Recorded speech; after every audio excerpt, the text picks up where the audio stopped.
Yeah. Hey. Well, yeah. Goonies never say die. You know what time it is. We got horror suspense. Listen, Kev and Trav digging in the bin. Dirty Dancing in Encino Man. You never know what you'll find in Uncle Doug's bin. What's in the bin? Yeah, Uncle Doug's bin. He's got all these flicks from way back when. Marty McFly in the DeLorean. Gotta love the Cage and whatever he's in. Face off Snake Guys, you know it's a win. What's in the bin? Yeah, Uncle Doug's bin. What's in the bin? Yeah, Uncle Doug's bin. What's in the bin? Yeah, Uncle Doug's bin. What's in the bin? Yeah, let's begin. Welcome to Uncle Doug's DVD Bin, a production of Haley Bechtel Incorporated, LLC. The podcast where we take your favorite movies, give you the facts, tell you the plot, and hey, there might even be a few jokes along the way. I'm your host, Travis. And I'm your host, Kevin. Hey, buddy. Kevin, so good to be back. We're out of the. We're almost out of the French. We actually have a Frenchman here today. Yeah. Oui. Yes, he. That's how I kind of slipped this one by Haley. I was like, oh yeah, this one's got a French actor in it too. I was curious. As I was watching it, I was like, I feel less cultured. Yeah, in the she apparently really wants us to be cultured, which we are, of course, right, Travis? She did mention I got a maybe, pedicure today. No kidding. Mm-hmm. You get them all done at the same time, or just the left foot. I don't have a job. Oh, okay, yeah, you do them. Yeah, they didn't have the buy one get one going, so I just got my left foot today, and it's nicer than my right foot. Tell you that much. I have to do them 1 foot at a time, but that's only because the lady can only stand one of my feet at a time. So, what you got going on down there? You got a bunch of Doritos on the end of your toes? Let's just leave it a mystery I ain't for right judging. now. No, it's fine. I ain't judging. Just wear socks around me. I don't know. I just have one big toe. I don't mean I have one big toe as in that's the only toe I have. I just have a unitoe. I feel like you just said the same thing you just said you didn't say. Yeah, but you were in your head. You were like, "Oh, he's only got a big toe. That's the only toe he has," which is technically correct. But what I mean is, all of my toes are freakishly morphed together into one giant toe, a megatoe, if you will, a unitoe. I like it, dude. That's pretty cool. Okay, all right. Well, maybe I'll show it to you. Yeah, you should get a discount at the spa. Didn't you wonder why I always wore socks around you? I did. Yeah, well, I did. Now I know. Now you know. I'm just kidding. I don't know. I was just messing around, man. I don't have weird toes. It's just okay. Anyway, welcome to Uncle Doug's DVD. Oh, you already did that. You did that part. Didn't What are you hiding in that sock then? All right. Okay. I saw. I was checking. I was managing the inbox, and I forwarded you what I found because I'm sick of reading the stuff that comes in there. Yeah, so hopefully you've read it. Yeah, no, I'm glad I printed it out. I don't know how to work email so good, so I printed it out. Okay. So I guess I'll go ahead and it's another one from our boss and terrific entrepreneur Haley. We're really excited to get it, so I'm just going to go ahead and jump in and give you a little read here of the letter. Okay. Oh, it's an email. Okay. Well, it's a letter. I printed it out. It's an electronic letter. Same thing. It's dear boys. After reviewing your previous episode, there seemed to be some unspoken hostility between the two of you, which, frankly, I cannot tolerate in my workplace. So, beginning immediately, I am implementing what I'm calling mental health meditative moment that I would like both of you to observe at the initial and or start of each episode. Postscript. Okay, there's more. Stop making all the silly jokes, Travis. What? Me? Haley. So I'm almost done. Did you just print on. me a copy? I want to see if that's actually in there. Will you just hold on? I'm almost done reading the letter. Haley Bechtel Inc. LLC DDS. DDS. Yeah, I think she got a dentistry degree. She's a dental doer of stuff. Yeah, DDS. Exactly. Yep, she's got the deal. So anyway, we have to do a meditative moment because you were so hostile about the whole the French Connection sucks thing. No, I know you. I liked the French Connection. I liked it. You were the one that didn't like it so much. No. I liked. It's fine. It's fine. It's just it was okay. That part that she called me out in a part of that, and I hate that I sent you the email and then I deleted it because I was Now I was you can't angered. verify. So Yeah. I can't verify. Will you print me a copy? Yeah, What you no, printed? I'll put it in the mail. Yep. Do you want to mail me a copy of an email? Yeah, I'm gonna Just let me see it next time I'm over. No, I print it and I'm gonna mail it to you. I feel like you don't get a lot of letters, do you, Travis? No. See, this is what she's talking about. This is why I guess. Okay, I don't want to look. I'm not sucking up to the boss here because we know she listens now, Travis. I don't know if we know that. But it does seem like maybe we do need a little meditative moment now. Just to get ourselves focused on the same page, feeling good, good vibes all right. So you're obviously. I've never meditated. I don't. What do you do? I have. What do you mean to, you haven't? What do you mean you haven't? Oh, Oh God, Ow, dude, ow, stop! That's ow, going to ruin my. Sorry, I'm sorry. vibe. I'm sorry. I don't think I can meditate with that going on. All right. Yeah. Sorry. I was counting on Just you. do I have to light incense and sit cross-legged or anything like that? That's what I see on TV. Do I need a mat? Travis, I was literally, yes, probably. I don't know. I was counting on you. You've got a PhD. You're really smart. I figured you knew how to meditate. I don't have a PhD in vibing. I have a PhD that is less useful. Okay. Well, all right. Look, I think I've seen them make like noises, like home, like that kind of noise. So maybe no, not you've got too much mucus. It's just with less mucus. Well, Do it just less. It's mucus. allergy season. What am I supposed to do? Well, I don't know. Swallow it. So, ooh. Okay, great. That's even better. All right. So we'll do that. I don't feel relaxed at all now. I feel like worse. Okay, all right. Well, we haven't got to the meditating part yet. We're just getting rid of your mucus. Oh, okay. All right, we're just addressing allergy season. Okay, so we'll do the Om. Okay. Okay. All right, I've seen Do that. I need to close my eyes? I feel like I need to close well, yeah, my eyes. I'm gonna close my we eyes. haven't started yet. Stop going to the second step, Travis. Okay, let's stick with step one, which is figuring out how to meditate. Okay, here's what I want. Can you open your eyes, please? Can you open your eyes? Okay. Thank you. Sorry. Great. Sorry. All right, so Almost fell asleep. no, it's fine. So what we're gonna do, all right, is we need a Om. All right, don't do anything else. Yes, I know you know how to do the Om.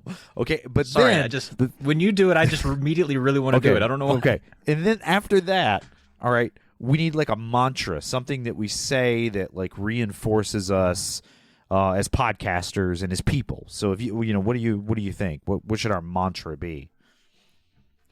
I feel like other times when I've been in the trailer around Doug, for example, Right. and he's been sitting on the couch and he's been quiet and his eyes are closed and he's going, he's usually followed that up with a repetitious, bring me a Pabst, bring me a Pabst, bring me a Pabst. And so I didn't know if he was meditating or going through a withdrawal thing. Huh. All right. No, I like it. I think that's really good. All right. So we'll do Om. Very good. And then bring me a Pabst, bring me a Pabst, bring me a Pabst, and then we'll Om until we're in sync and we're relaxed. Okay. All right. On the count of three. Okay. Now close your eyes. Okay. Go ahead. You can close your eyes now, Travis. Okay. Okay. All right. Here we go. All right. I'm gonna count it down. Okay. We'll do a little 3, Okay. 2, 1. Om. Bring me a Pabst. Bring me a Pabst. Bring me a Pabst. Pabst. Bring Boy, me are a you listening? I Pabst. said you better get me a Pabst. Get me a Pabst out of the fridge. The race is coming on. Travis, Hurry up. Sorry, Sorry, I got deep, man. I channeled like 2 Daytonas ago, man. That was really it was good. I actually feel pretty good, right? I feel much more relaxed. I do hearing too. that. I feel like Yeah. he's here with us. Like he's not even on that walkabout that he said he was on, but I'm worried that he might have been abducted by aliens. Yeah, we can address that situation later. I'm just really I'm glad we talked about it, and I'm glad you brought us back center, Travis. Thank you for that so much. And hey, you know what? We're going to be in a good mood this time. It's a movie we both agree on. Timecop, baby. Timecop. Timecop. It sucks so bad it's good. You know what? We're 100% on the same page with this movie. So release date, Travis, was September 16th, 1994. Just babies. We were just little babies back then. I was a 9-year-old man. What are you talking about? I was a 40-year-old, 13-year-old, I think. So I just realized with your one big foot, you can't pick your toe in Poughkeepsie, idiot. Maybe that's why that movie bothered me so much, Travis. Thanks for bringing it back up. Directed by Peter Hyams. No, that's not how you say that. Pretty sure that guy's popping it off, you know what I mean? Directed by Peter Hyams. Pretty close. That's closer. Yeah. Well, anyway, directed by Peter Himes. We'll go with Himes. Writers Mark Verheiden, Mike Richardson, starring Jean-Claude Van Damme, Mia Sara, and Ron Silver. Ooh, Ron Silver I guess sounds like... Ferris Bueller had the day off to let Mia Sara get with JCVD. You know what I mean? I mean, what's he ain't going to stop her, you know what I'm saying? That's Sloan in my book. Gotcha, right across his jaw face. But what were you saying? Ron Silver sounds like he sells... Anyway, Ron Silver sounds like a rock star from the 1980s who is trying to get his act together and get back with his old lady. You know what I mean? Yeah. Sounds like a porn star from the 1970s who throws cod. Huh. I thought you were saying it sounded like a porn star from the 1970s who was just trying to get things right and get back with his old lady. Oh, that sounds... I don't know why that just really rings home for me, but you know what? Write that play. I'd watch that. I'm working on it. I'll get to work on it. But you know what, man? Timecop, fun movie. I can't deny it. I enjoyed it. What? Out of curiosity, Travis, did you watch this one when you were a young feller? You know, bits and pieces on like TNT or something. Mm-hmm. But it wasn't until a couple years ago I got on a JCVD kick. Mm-hmm. I ran through the catalog, and this one sticks out. This was one of my favorites. I think this might be. I actually like. It was the same director.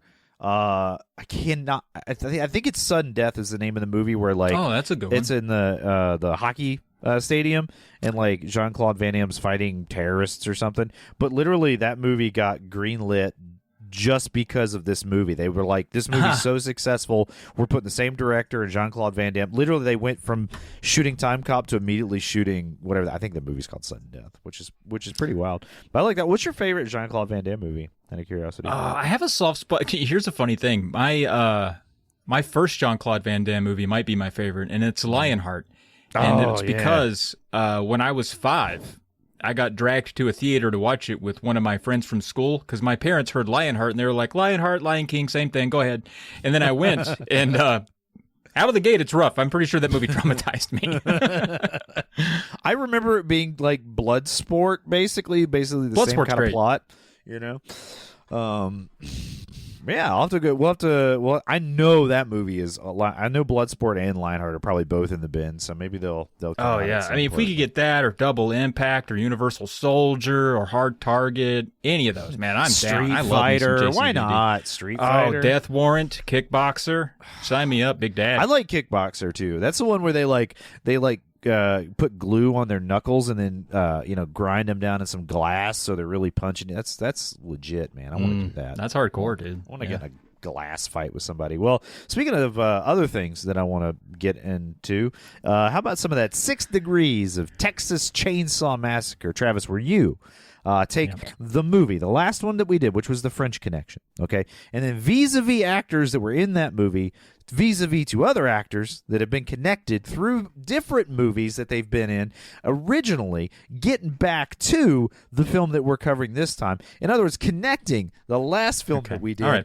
to the current film that we're doing by actors. You had it. Do you know 6 Degrees of Kevin Bacon? You didn't have to say in other words. You were pretty done. Was that good? There. Okay, I was actually going to be proud of you, and then you said in other words, and then I was like, nah, still nothing. I'm going to see if Haley could do something to impose on this part for you. I just read in her email that I printed out that you don't have a copy of this. She really likes the way I'm not sending you any more emails. That's it. You can't. You get they're company emails. You have to send. I'm changing the password somehow. I got it. What do you call our IT guy? I mean, I don't look at them anyway, so like you don't have to change the password, but I just would appreciate if you kept sending them. I'm going to change it anyway. Okay. I'm going to change it to Kevin won't shut the up. How about that? Hey, I'm glad you at least didn't say the word, so we don't get that terrible noise in there when we say. Kevin, I literally just Sorry. First one here's the leading guy connection. All right, Gene Hackman, obviously the leading guy last episode. Papa Doyle. All right, he was in Heist with Danny DeVito. Little DeVito running around in that heist. I wonder what he was doing in that. He might have been the guard dog in that movie. I don't know. I haven't seen it. Danny DeVito was in Last Action Hero with Jean-Claude Van Damme. So that's how you connect the Hackman to the JCVD. Who was Jean-Claude Van Damme in Last Action? Was he like in a cameo or something? Yeah, I think so. Oh, okay. Yeah. All right. Not bad. Not bad. Let's assume he was and that I didn't make a mistake. Can we do that? Well, I'll have our intern look into it while you're hitting us with the next one. Cool. This was called The Partner Connection. Of course, Roy Scheider was Gene Hackman's partner. He was the partner of Papa Doyle as Cloudy. In The French Connection, he was in The Rage with a one Gary Busey, big old juicy Busey, who was in Man with a Gun. You all right? No, Did I get you with that one? yeah. And also Jean-Claude Van Damme, he was kind of a cameo in Last Action. Thank you. I knew I was right. I'm just glad that I made you work for it. He was in Man with a Gun with Jason Schombing. You sure you said that right? Who played Lyle Atwood, who was the partner of when you go back in time. There's Yeah. I don't want to give away the movie, but you know who I'm talking about, right? Yeah. Oh, yeah. I remember. Yeah. So I connected the partner in French Connection to the partner in Timecop. All right. Okay. Not bad. Hey, you're my partner connection. Thank you. Appreciate that. Mm-hmm. Two more. I'm proud of these. So get ready. Police Chief Connection. Mm-hmm. Eddie Egan, who was in the movie The French Connection and was the real Popeye Doyle in real actual life. Mm-hmm. Yep. He was in another movie called Out of the Darkness with a one Martin Sheen, who was in, imagine that, with Bruce McGill, who's the chief in Timecop. Wow. I connected Eddie Egan to Bruce McGill. I love Bruce McGill in this movie, by the way. He's really funny. How is Bruce McGill ever the comic relief in a movie? It's crazy, right? I don't know, but he's funny as crap in it. Yeah, he's so good. I guess when you're in a movie with like Jean-Claude Van Damme and he's kind of in the other characters of sociopath, It's like, yeah, you're the comic relief, bud. You know, JCVD does humor pretty good. I think he does it better than like Arnie and Stallone. I think he does it a little better in my book. I definitely Stallone, 100% better than Stallone. I don't know about Arnold because Arnold is pretty funny in like Kindergarten Cop. Yeah, but Arnie's also done like more specific comedy movies. I feel like JCVD is good at riffing, quipping. I don't know, dancing. I mean, I'm not saying he's writing his own lines, but I don't know. Right. He's funnier to me. I don't know what it is. Anyway, here's the one I think you really like, Kevin. I saved this for you. I hope you're proud of me, Dad. All right. It's called The French Connection. All right, you ready for this? Yeah, lay it on me, man. All right. Marcel Bouzoufi, who played Pierre in The French Connection, the assassin. Mm-hmm. He was in The Gypsy with a one Bernard Girardot, who was in Street of the Damned with Jean-Claude Van Damme. French to French. Travis, that's honestly, all kidding aside, that was incredible. Number one, you named it after the last movie that we did, which if you know how this segment works, you connect the last movie we did to the ow, Travis. Well, you connect the last movie we did to the current movie we're doing. But you named it after that. It was literally French because they're all French. The title of the movie Street of the Damned has Jean-Claude Van Damme's name in it. Like that was, I don't know if that was honestly. No, it was actually. I meant to mention that. Travis, I almost want to retire this segment because that was so good that I'm not sure that you could ever top it. I don't know how you would ever top it. I want to retire your segue of the segment. If we could do that. It's just Haley likes it so much, and she's signing all the checks. Though. So I'll talk to her. I'll talk to her. Let me talk to her. I'll talk to her about it. Okay. Well, I mean, I could talk. I could send her. No. I got it. Okay. All right. I got it. That's fine. That's fine. I could trust you, right? Yeah. Yep. Okay. All right. Well, you know what I can trust you to do is to get those preview reviews, Travis, where you go out there into the dark, deceptive wilds of the. You know what it's like out there on the internet? It's like, it's dark at night in the ocean, and you're walking out towards the edge of the continental shelf, and you don't realize where the drop off is, and all of a sudden, whoo, you're just going under because it's so dark and deceptive down there. That's what the internet's like, and you go out there and risk your own personal safety to bring us back reviews of the movie that we're covering through these previews reviews, and I really appreciate that, man. I turned off my ad blocker for this. I want some respect. Whoa! You get into the serious websites. That's right. We got people who love it. A lot of people do. Even though it's a 2.9 on Letterboxd, somehow it seems like more people That is verbally surprising to me love it's only a 2.9. I thought I people know, really right? liked this movie. No, God, dude, some of the reviews for the... I don't know what compels people to think they're so smart and they're so made of taste that they can leave a 7-paragraph review about Timecop and how it's this and how it's that. It's like, dude, it's a movie. What are you doing? Yeah, just what do have people some do with their fun. lives? I don't... Just record a podcast for 2 hours about it and call it done. Yeah, what's their problem? Jesus Christ. All right, we got the 5 stars here from Gooch Holt. Listen, Kevin, it came that way. I didn't do this. This was from St. Patrick's Day of 25. All lowercase, no punch. Okay. 12 monkeys for people who have sex. Why are they throwing so much shade at 12 Monkeys? I mean, Terry Gilliam worked hard on that movie, didn't he? Hey, it's a lot of monkeys. It's got Bruce Willis in it, Brad Pitt. Those are gentlemen that have had sexual congress. Honestly, very few monkeys, now that I'm thinking about it.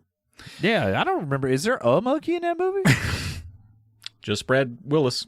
Or whoever. Classic Brad 5 Willis. stars from Simply Wood. From Simply a Natural Resource. Back in I don't think you actually read these reviews. I think you just pull them based on the person's name. I pull them based on the person's name and if it's short. Okay, all right, fair enough. This is a 5-star review from Wood that was recorded one day before my daughter was born. How cute. No. Great mullet work from Van Damme, and truly one of the most coherent time travel flicks. Sure, it pretty much steals the Back to the Future 2 plot, but it adds Van Damme as an ass-kicking time-traveling cop. The special effects have aged extremely poorly, but that's part of Timecop's charm. I agree with all of it. Hey, can I ask you a question not related to this review? I'm going to do it anyway. It doesn't matter what you say. Shut up. What I really want to know, Travis, is, our guy, Patrick Swayze, has the best mullet, period, right? In all of cinema. Yeah. Is this mullet from Jean-Claude Van Damme number 2 on that list with a bullet? It's definitely not. It doesn't touch the Sways. As much as I loved JCVD, the Sways' mullet is it's so too iconic. I don't even know who could be number 2 other than JCVD. I do. I don't know if we're bringing TV into this. Are you going to say John Romaine? His is pretty great too, actually. His is actually pretty. But I actually was thinking MacGyver. MacGyver's got a good. It's feathered. Yeah. So on the Discord, you guys, whenever you listen to this, weigh in on who you think has the number 2 spot for best mullet of all time. I hate to say it too, but Billy Ray Cyrus had a pretty killer mullet. Honestly, yeah. It was almost too much mullet, though. You know what I mean? It was too much. It was of the southern mullet variety. You know what I mean? It was too hard. But it was made for aerodynamicism. Yeah, it was better for when he fought. Where was I? We got a 3-star. People, sometimes people go meh. You can't explain it. They just do it. We got a 3-star here from Tal A. This is back in 2017, Thanksgiving 2017 or something. Probably the most blatantly bullshit time travel movie ever made. If this isn't the very definition of guilty pleasure, I don't know what is. You ain't wrong, but you don't got to be so rude. Yeah.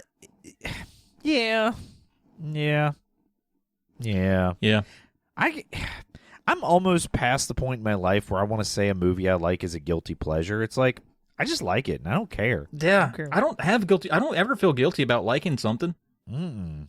Well. Yeah, I'll take it. Anyway, how about those preview reviews? No, we got a Kevin, I found your account. We have a half-star from Kevin.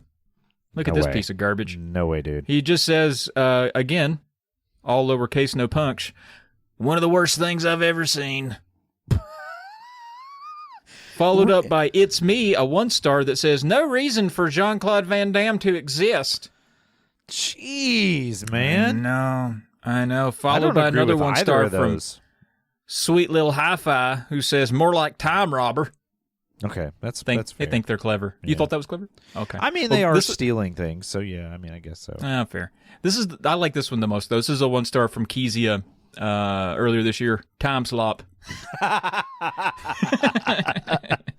Yeah, it's all right. That's okay. Yeah, that's not bad. Yeah, I can get down with that. That's not bad. Yeah. That's funny. Time Slop, man. Yeah, right. It's silly. It's so silly. That's what I put on. It's funny because that's the name of the movie's Timecop. Yeah, it rhymes and sort of phonetically sounds the same. So that's pretty cool. Yeah. Yep. Well, Travis, thank you. Is that all of them? I'm sorry, I don't mean to cut you off. Okay. No. We're good. You can move on with your life and my life. Let's go. I'm moving on with your life. A little bit. I'm here. Terrific. Well, how about we jump into some of that plot of Time Slop, Timecop? Oh, we never would.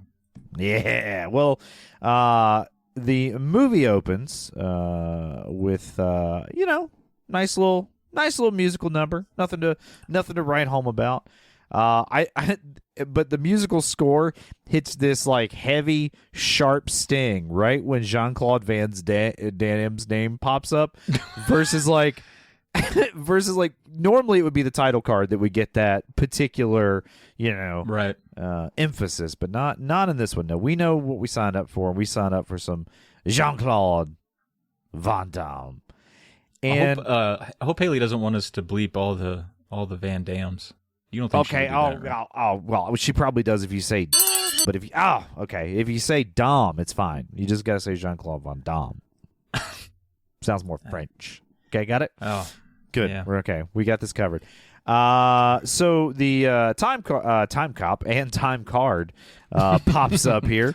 What did you think of the title card? Would you rate it, Travis? I'll just describe it since this is an audio format and not everybody has possibly seen the movie. It says Timecop and it has a T that stretches out to the bottom. I mean, all the way across it to where the P is. So it's like a line over the top, and then somebody's like, "That's not enough. We need to underline it." So then it's underlined underneath Timecop. So what did you give that, Travis? I've been trying to think like what compels me to enjoy a good title card, and I think you get extra points if you're a little animated, like a Weird Science or even a Little Miss Sunshine did a little bit of animation there with it, little dynamicism. And then you just got to give me the next step is like at least give me the movie's font, and that Right. they did that here. Mm-hmm. Then you get down to like, either you don't have one, which is at the 0, or you do a Free Willy where I could have done that in Word Art in 1991. Right. So I think this is a 2 for me. It's just above the water. Like we did the movie font cool. I think I was a little higher on this than you. I gave it a 2.5. That T across the top really did it for me. They did it for you? Timecop underlined, I'd be like, whatever. But what I like about it is, when they travel back in time, how reality's sort of being ripped apart, and there's the two lines. It kind of mimics that a little bit with the title card. Probably totally intentionally, Travis. Oh, yeah. The people who made this movie were definitely thinking of that. They were super smart. Well, the very first scene of this movie is set in Gainesville, Georgia, down in 1863. And we see and it just looks like the most miserable day of all time. It's just raining cats and dogs down there in Gainesville, Georgia, ain't it, Travis? Dude, puppies, kittens, everybody's falling out of the sky. It's crazy rainy. I'm pretty sure I saw a marmot. Wet day to be an old racist soldier. That's right. Well, we have some Confederate soldiers riding up, and they've got a wagon with them, and there's a gentleman just standing in the middle of the road, seems to know where they're going, and he says, "Hey, I'm going to need you to," and he's missing a tooth. I don't know where they found this out. He doesn't play a henchman in any of the rest of the scenes in the movie, but they just got Toothless Joe Jensen here. That's a good point. We don't see him the rest of the movie. Nope. This guy's on the lam. Nope. He clearly... Call a time cop. Well, I mean, obviously. But he standing right there in the middle of the road. Confederate soldiers are carrying Confederate gold. And he says, "I'm going to need you to give me that gold." And they're like, "Nah, we politely decline." I'm paraphrasing a little bit here, Travis. And then he whips out 2 space-age guns from the future and just guns down all of the Confederate soldiers willy-nilly. Doesn't aim down a sight, anything like that. Just shooting from the hip. It does have laser sights on it, though. Yeah, but that's not going to keep him from hitting a horse. He doesn't hit a single horse. There's like 20 of them, and he misses every single one with his wild spray of bullets. Are you mad about that? I thought it was great. I'm not upset for the horse's sake, but I'm upset for it being the first of many plot holes. Like, come on. Like, just get one of them horses to lay down for a minute, so I'm like, oh, he hit a horse. That guy's a bad guy. You know what I mean? I need at least a little bit of that so I can understand. Anyway, we find out that Confederate gold that he was... and also, how did he bring it... Again... So many plot. How did he bring it back? Once we know how time travel works in this, which is you sit in a machine, kind of like a la like being a crash test dummy, and they fire you down a runway. How did he bring it back? How did he bring the gold back? By what mechanism? Anyway, doesn't matter. That doesn't matter. It doesn't matter, Travis. Doesn't matter. So anyway, we jump back to the future. The Senate Oversight Committee meeting, and a guy walks in. He works for the president, and he's got our pal Eugene Mazunik. How do you say the chief's name? Played by Ron Silver. Mr. Silver. We're going with Eugene. I'm gonna go with Eugene because that's really easy to say. That's easier to say. So he is with him, and he says, "Hey, look, here's time travel. It exists. That's going to be a problem because our enemies could go back in the past and give themselves all sorts of advantages. So we need some sort of agency to look after this timeline of ours. How about the TEC, the Time Enforcement Commission? Whoo! I like that name, Travis. Hey, it ain't too bad, really. Tech, gives a nice little phonetic zing to it. I don't mind it too much. If you were going to name a time enforcement agency, what would yours? Would it be T? Would it be Time Enforcement Agency, or do you got something you like better? I mean, Tech is pretty good. Yeah. Maybe just the clock kickers, the old clock kickers. We wouldn't even abbreviate. That's just what we'd be. We'd be the old clock kickers, kicking around the old clock. Yeah, you'd just be a bunch of kickers, man. I like it. I like what you're working with. Yeah. Well, anyway, he's come to the Senate Oversight Committee to get money to start this this agency in order to oversee the timeline. And there's a real suspicious dude there. We're going to find out later that's Senator Aaron McComb. Or Aaron McComb, depending on how you pronounce his name. And he immediately, you're like, out of everybody at this even they got the smarmy, like, Southern lawyer, sounds like that chicken from Looney Tunes or Hanna-Barbera or whatever, politician. You're like, nah, this guy, the Aaron McComb, he's the bad guy. He's going to be a bad guy in this movie. And you wonder what it is. Is it the smug glare? Is it the fact that he has a dark beard? Like, I always wonder about that in movies, how they are so good at, like, just painting a villain without them saying anything. But he's got the sleeves leaking off of him. You can tell. He was slightly looking down, but looking up with his eyes. That always makes you look like a bad guy. Does it? Yeah. I got to quit doing that. Yeah, no, I've tried to tell you to stop. It's why people won't talk to you in public. Geez. Well, anyway, they all agree, and then they put Senator McSmarmy McComb, bad guy, in charge of this oversight committee for the newly formed TEC, Time Enforcement Commission, probably. And we cut to the mall. I love some 1990s mall. Like, there is no mall that does better mall than 1990s mall. You know what I mean? Yeah, 80s or 90s. Give me whatever you got. The heyday, the peak. It had an arcade in it. It was great. It's probably so good. It had a On Ann's, whatever her name is, the pretzels. It had the good little pretzel stand. Oh, dude, I love the pretzel. Sbarro's pizza. Oh, big old greasy slice of pizza that gives you heartburn just by looking at it. Oh. Yeah, why is their pizza so greasy? I've never had a pizza greasier than a Sbarro's. It's so greasy they can't even spell it. Phonetic. They don't even know what. The name's greasy. Sounds like you meditating. And I love too. Just I'm a wet meditator. And there's like a Nissan 300ZX it's one of my favorite cars of all time. 300 horsepower. Come on, I believe the thing was twin turbo. Get after it, Daddy. You know what I'm saying? In the mall. Yeah. But what's even more important than that is Melissa Walker, played by Mary Sari, whatever. Mia Sara. Mia Sara, yeah, that's her name. From Ferris Bueller's Day Off fame. She plays Jean-Claude Van Damme's Dom's love interest. Just in be this careful. film. I think we're fine, but just be careful. Okay, I'm going to do the best I can. Max Walker, all right, is her husband, her lover, played by Jean-Claude Van Damme. And they meet up in the mall, and they have like a cute little dialogue back and forth about, he's pretending not to be her husband. He's like, if your husband doesn't show up, I will have sex with you. Something like that. Yeah, just guy stuff. Just guy stuff. But during the middle of their little huggy-kissy section, he notices a robbery, and I love the way he resolves this robbery. He doesn't arrest the guy because that's a lot of paperwork. He just puts his foot up in the guy's face as he's rollerblading. It's the thief is roller skating too, also, and he grabs a lady's purse, rides across the mall, right into Jean-Claude Van Damme's foot. Dom's. Yeah, and then says, "Read it," and he's like, "Wolverine." He's like between the lines. And what I was this guy put it together, right? He's like, "Oh, you mean like give it back and get out of here kind of thing?" But I would have been like, I would have leaned in closer and been like, "Oh, is it writing between the lines?" What does that say? I realized how stupid I was in that moment. Yeah, I don't know. Is there more words in there? I don't even know. I don't know. Well, and it all happens in front of that beautiful Nissan 300ZX, which is some excellent product placement from the Nissan Corporation. And for Wolverine boots. And for Wolverine boots. Man, that's like 2 in 1.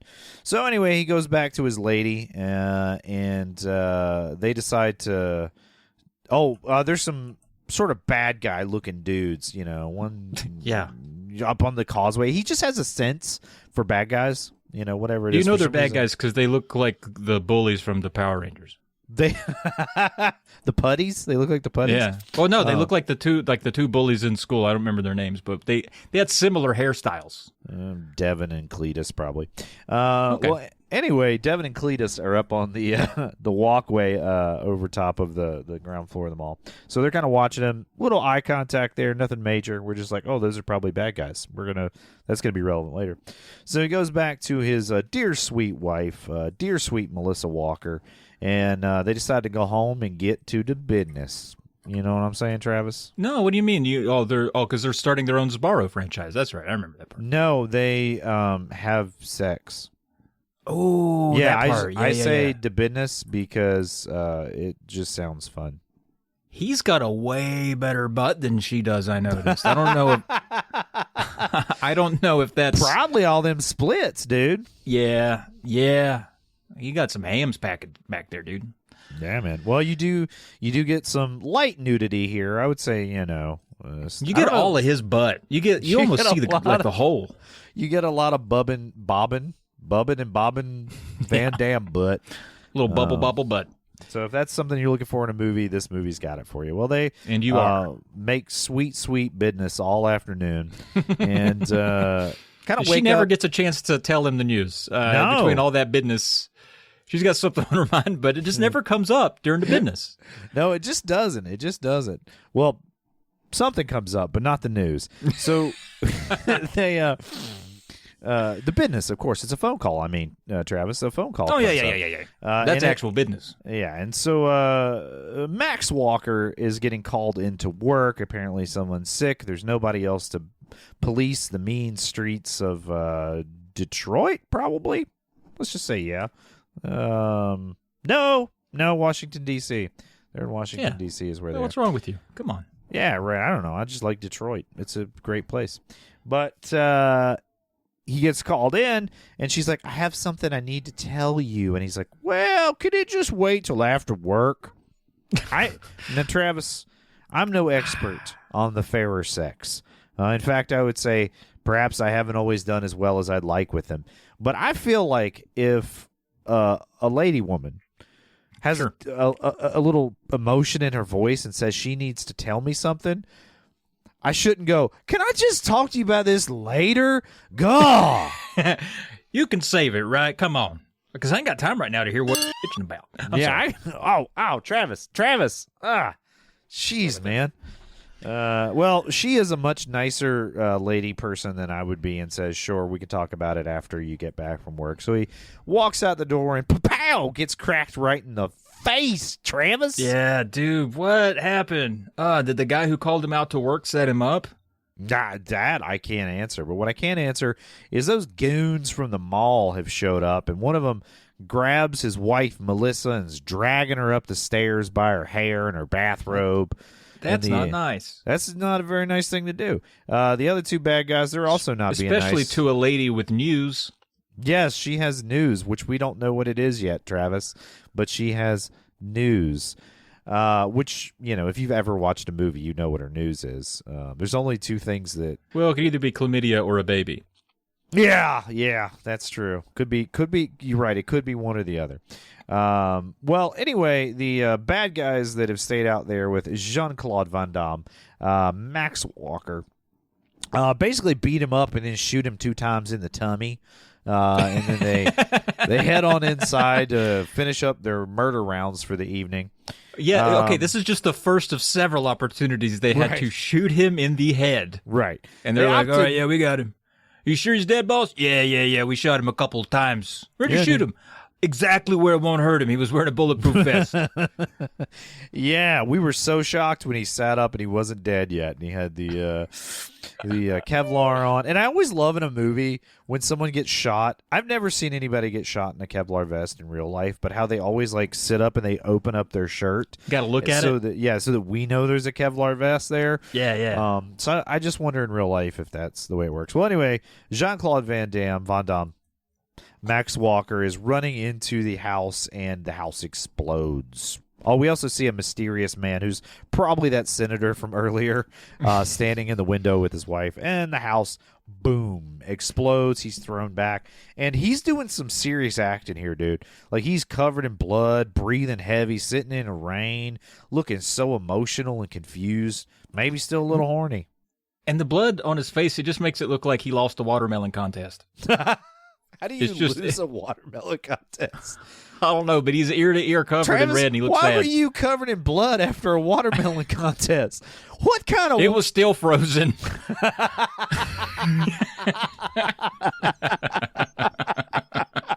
It was just shards. Glass shards of watermelon. It hurt so bad. Seedless, though. Seedless. I had to have 4 reconstructive surgeries.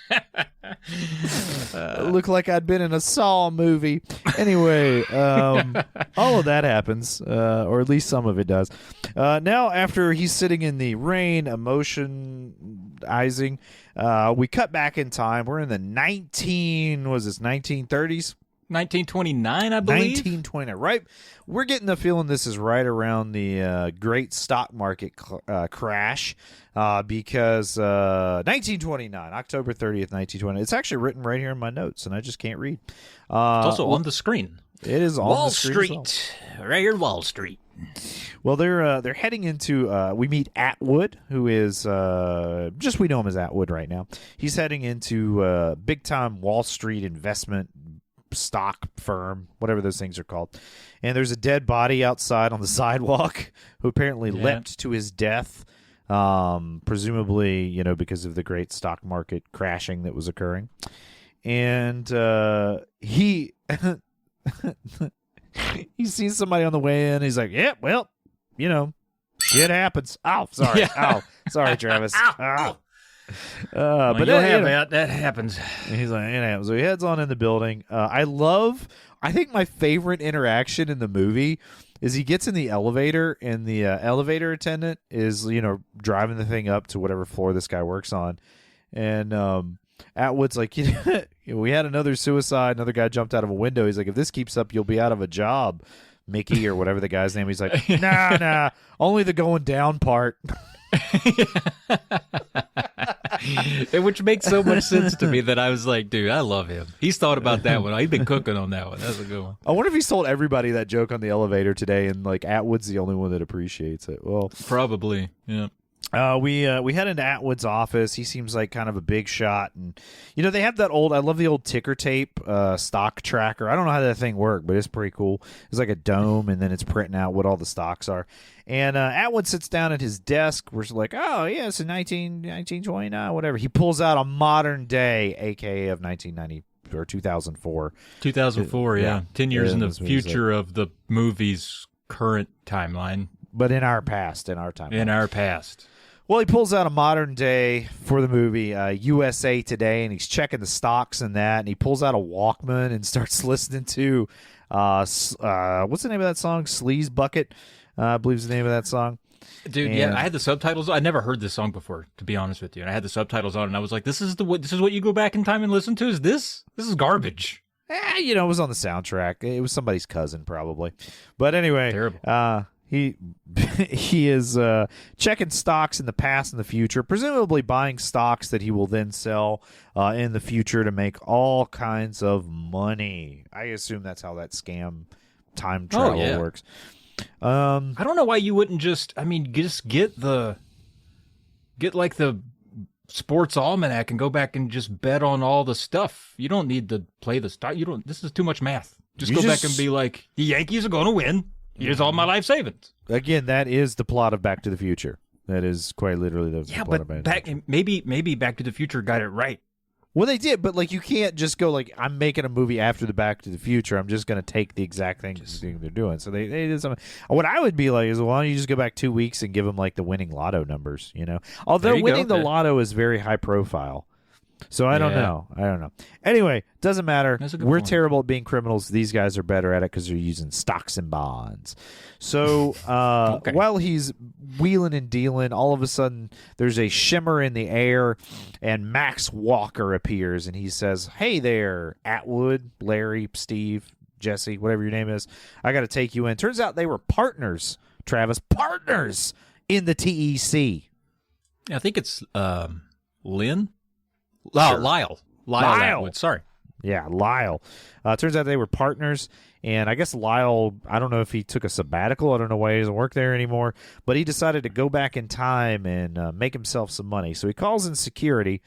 Which is my favorite thing, dude. The security, we got a twirly mustache, almost like he looks like a character in Punch-Out. He has like a twirly mustache, and he rolls up like he's just a classic boxer. And he gets murdered straight up. Yeah, he does. Jean-Claude Van Damme gives him a good old kick in the tummy and the ribs, and then hits him with a hammer fist and just knocks him out cold. Yeah, that was very funny to me. And then he gets in a fight with the second security guard, who breaks a lamp, tries to stab him with it.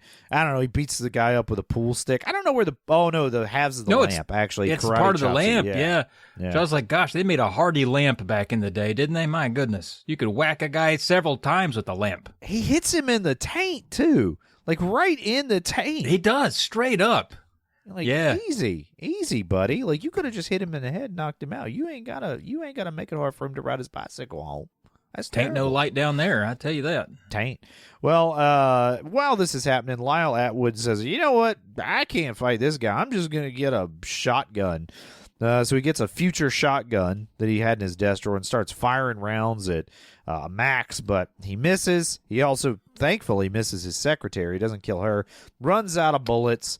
And Max walks over, gets his hands on him, and says, "Looks like that didn't work out so good for you. I got to take you back. Why don't you tell me who set this whole thing up?" So he tells him, get this, Travis, this is going to shock you. It was Senator McComb. Oh, that guy. Yeah, it was that guy that we thought was the bad guy totally is the bad guy. Unfortunately, for Lyle, he says, "They're going to kill everybody in my family if I testify. I can't go back with you." Max Walker says, "Well, I've got to take you back." And Lyle says, "Oh, I guess I don't have a choice," and runs and leaps out the window. And I love that Max doesn't even think twice. He runs and leaps out the window himself, grabs Lyle on the way down. Somehow he defies physics and is able to fall at a faster rate. I don't know if he's just that mullet does make him more aerodynamic in order to catch up with Lyle so that he can grab him and then teleport back to the future. And not only that, they fall for like a half hour. And they're only on like the 8th floor. And he has enough time to jump out, grab him, reach into his pocket, push the right button, a portal appears, and they fall through it.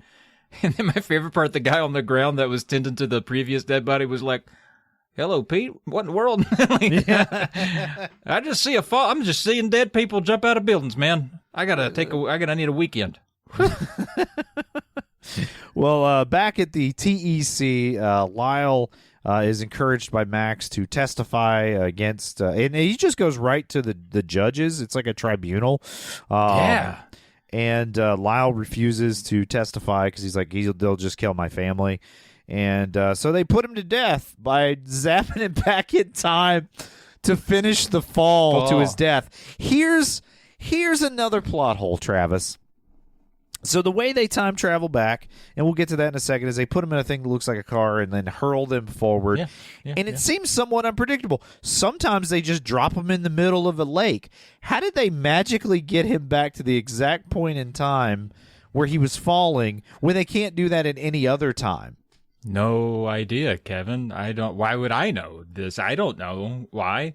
I will say though, it was crazy. They were like, punishment is death immediately. Like, he's not going to go back to a holding cell. He doesn't get a last meal. He doesn't get to make a phone call. He's just going to get finished dropping. I did think about that though, but like if they're a super top secret agency and like the general public can't know that time travel exists because society's fabric would fall apart and there would be more time crime. I'm not condoning it. I mean, that doesn't seem like enough due process in my book, but I can understand why that decision was made. Oh, then why do we have Guantanamo? Yeah, I mean, fair enough, dude. I mean, again, I'm against it all. Me too. I But like it.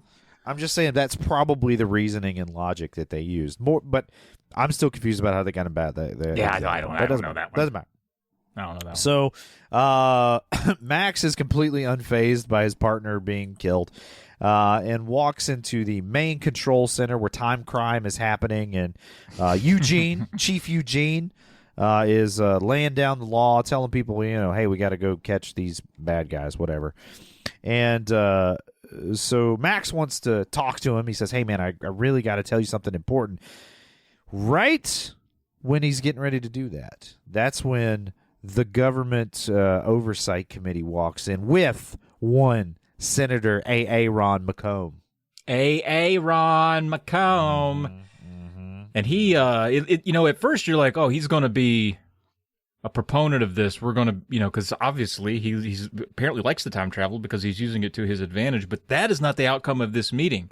It goes a different way, maybe a way that's unexpected. Suspicious. It does seem that way. It seems that way very much. Why would you chair a committee that you wanted to get rid of? Well, anyway, he's decided he's brought down a new member of the committee and he wants to tour around. But he says, you know what? I want to talk to this Agent Walker you got over here.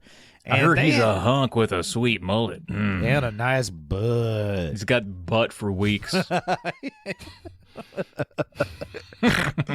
Oh, man. Well, they end up having a little bit of, I would say, verbal sparring match where it seems like the senator knows that Max knows, and he's like, well, I heard you had a tough case. Your partner. Oh, so sad, huh?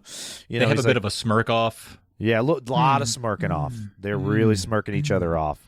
And he says, I think my favorite line is like, don't worry, I always get my man. Like, okay. Right. I hope you do. I don't know why he's French, too. Yeah, I don't know why he ended up being French. So anyway, we just kind of get the idea that he's also, we do find out a couple of plot points that might be relevant later. We do find out that he's against the TEC. He thinks it's a waste of money. And that he also was once in business with a microchip or microprocessor scientist who made a ton of money, but he got out of business with him. All right, so he didn't get to make that ton of money based off of that hardware. So that's kind of, other than the smirk off, that's kind of the information that we get out of this scene. I will say one thing I noticed in a lot of movies of this era, and even especially the 80s do this, is whenever they portray a futuristic lab, this is like supposedly early 2000s, it's always in like a dark old train tunnel. Like the lighting is garbage. There's no windows to the outside, which I kind of get, but it's always like this underground filthy field. It wouldn't really look like that. It would be somewhere out, it'd be like 4-hour drive from Albuquerque in the desert, and it would be this pristine white facility with trees out front, and it would be unassuming and you wouldn't know, but no, they got to make it all dark. shadowy shadow government. I like the dark shadow of government. That's that's the facility I want to work in. I don't want anyone with those hermetically sealed chambers or anything. There is one other piece of information that that you gained from this scene that I left out is Senator McComb is running for president. And that maybe he's not. He's a little behind. He's a little behind the polls. Not doing too well. I wonder why. Probably all of the smirking.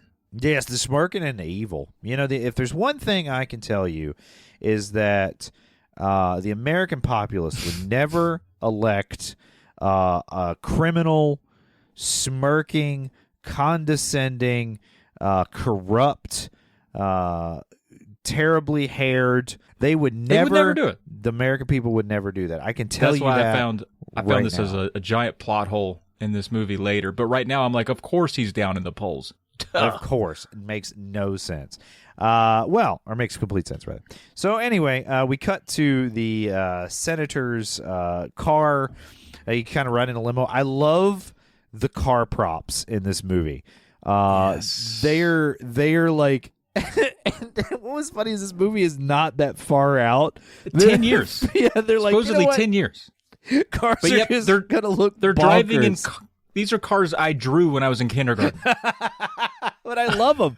I love how they look. They're so cool. They are kind of cool. They don't look like they would drive well at all, obviously, because they just have all these plastic panels glued on. But it's just, I love the look of the cars. I think it's such a great, whoever designed those, fantastic work.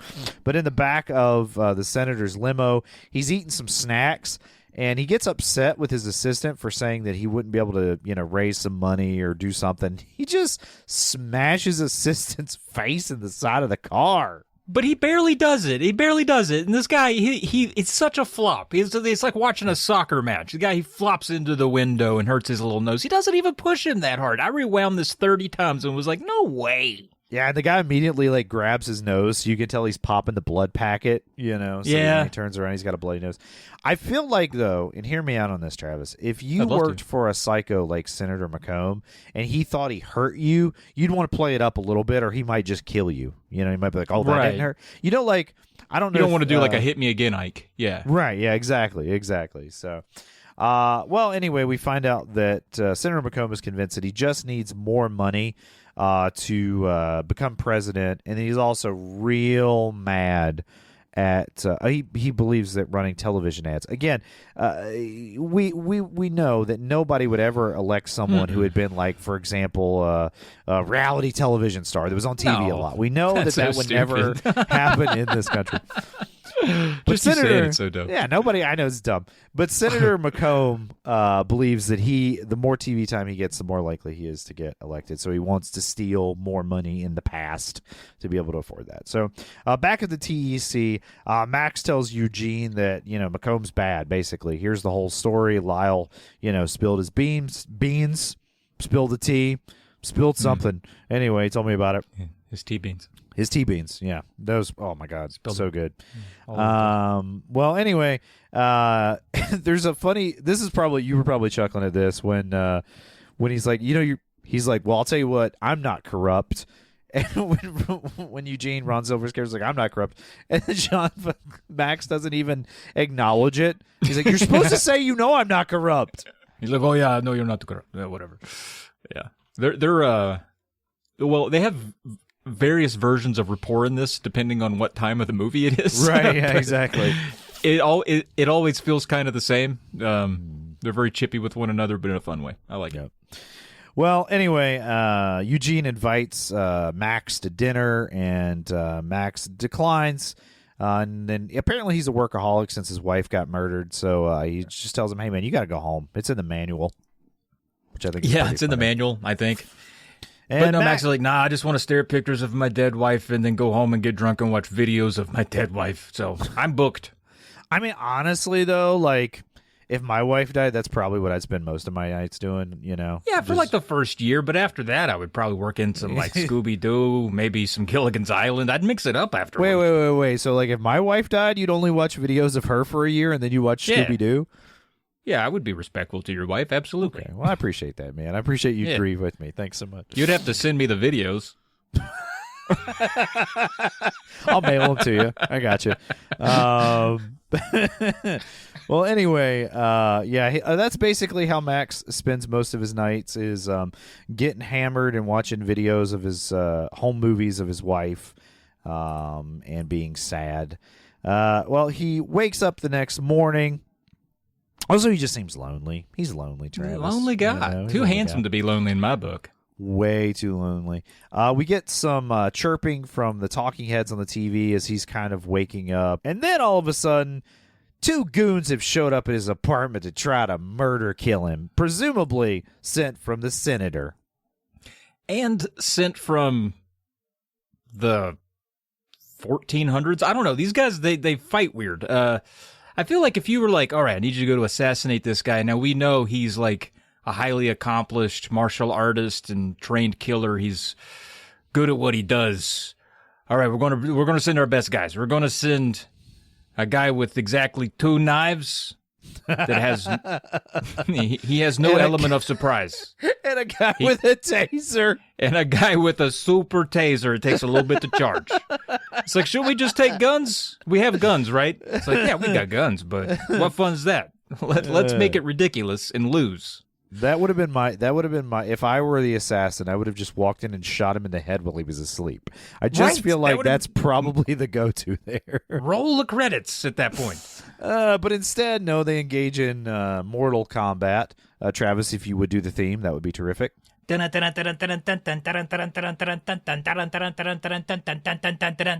Excellent. And I have to say, I'm no Hollywood fight choreographer, but this knife fight is probably one of the worst knife fights I've ever seen in a movie. I don't know, man. I think it's bad, dude. It is, but no one fights with knives like this. It's not even. He's literally holding the knife up, and the guy with the 2 knives is just going ting ting ting ting ting ting ting ting ting ting, and just hitting it on both sides. It's terrible choreography. I do but that love was cool though. It went ting ting ting ting ting. You saw that part though? Yeah, that was fun. The ting ting ting ting ting ting ting, and he's not even blocking him. He's just it's awful. But I do love how he like ties the guy's arm up with a dish towel, throws his leg over it, and kicks the guy twice in the face. That's pretty awesome. I like that. Yeah, that was pretty cool. Well, the guy with the knives mistakenly gets tased by his accomplice. Presumably, this is a death taser, I guess. It's like a 50 caliber. Yeah, it's a pretty serious deal, and it knocks over a huge. He's got like a water guy that brings water to his house. I guess it's the Culligan man. Yeah, he brings the Culligan guy brings water to his house. Culligan man spills out everywhere.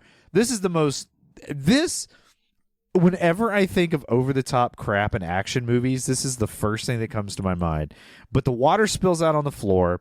The guy with the electric taser aims it at Max Walker, Jean-Claude Van Damme's character, and waits for Jean-Claude to jump up, jump in the air, do a split on the counter. As he fires it into the water still has to reach the guy with the taser, and then he gets zapped. And it is through his rubber-soled shoes. Through his rubber-soled shoes.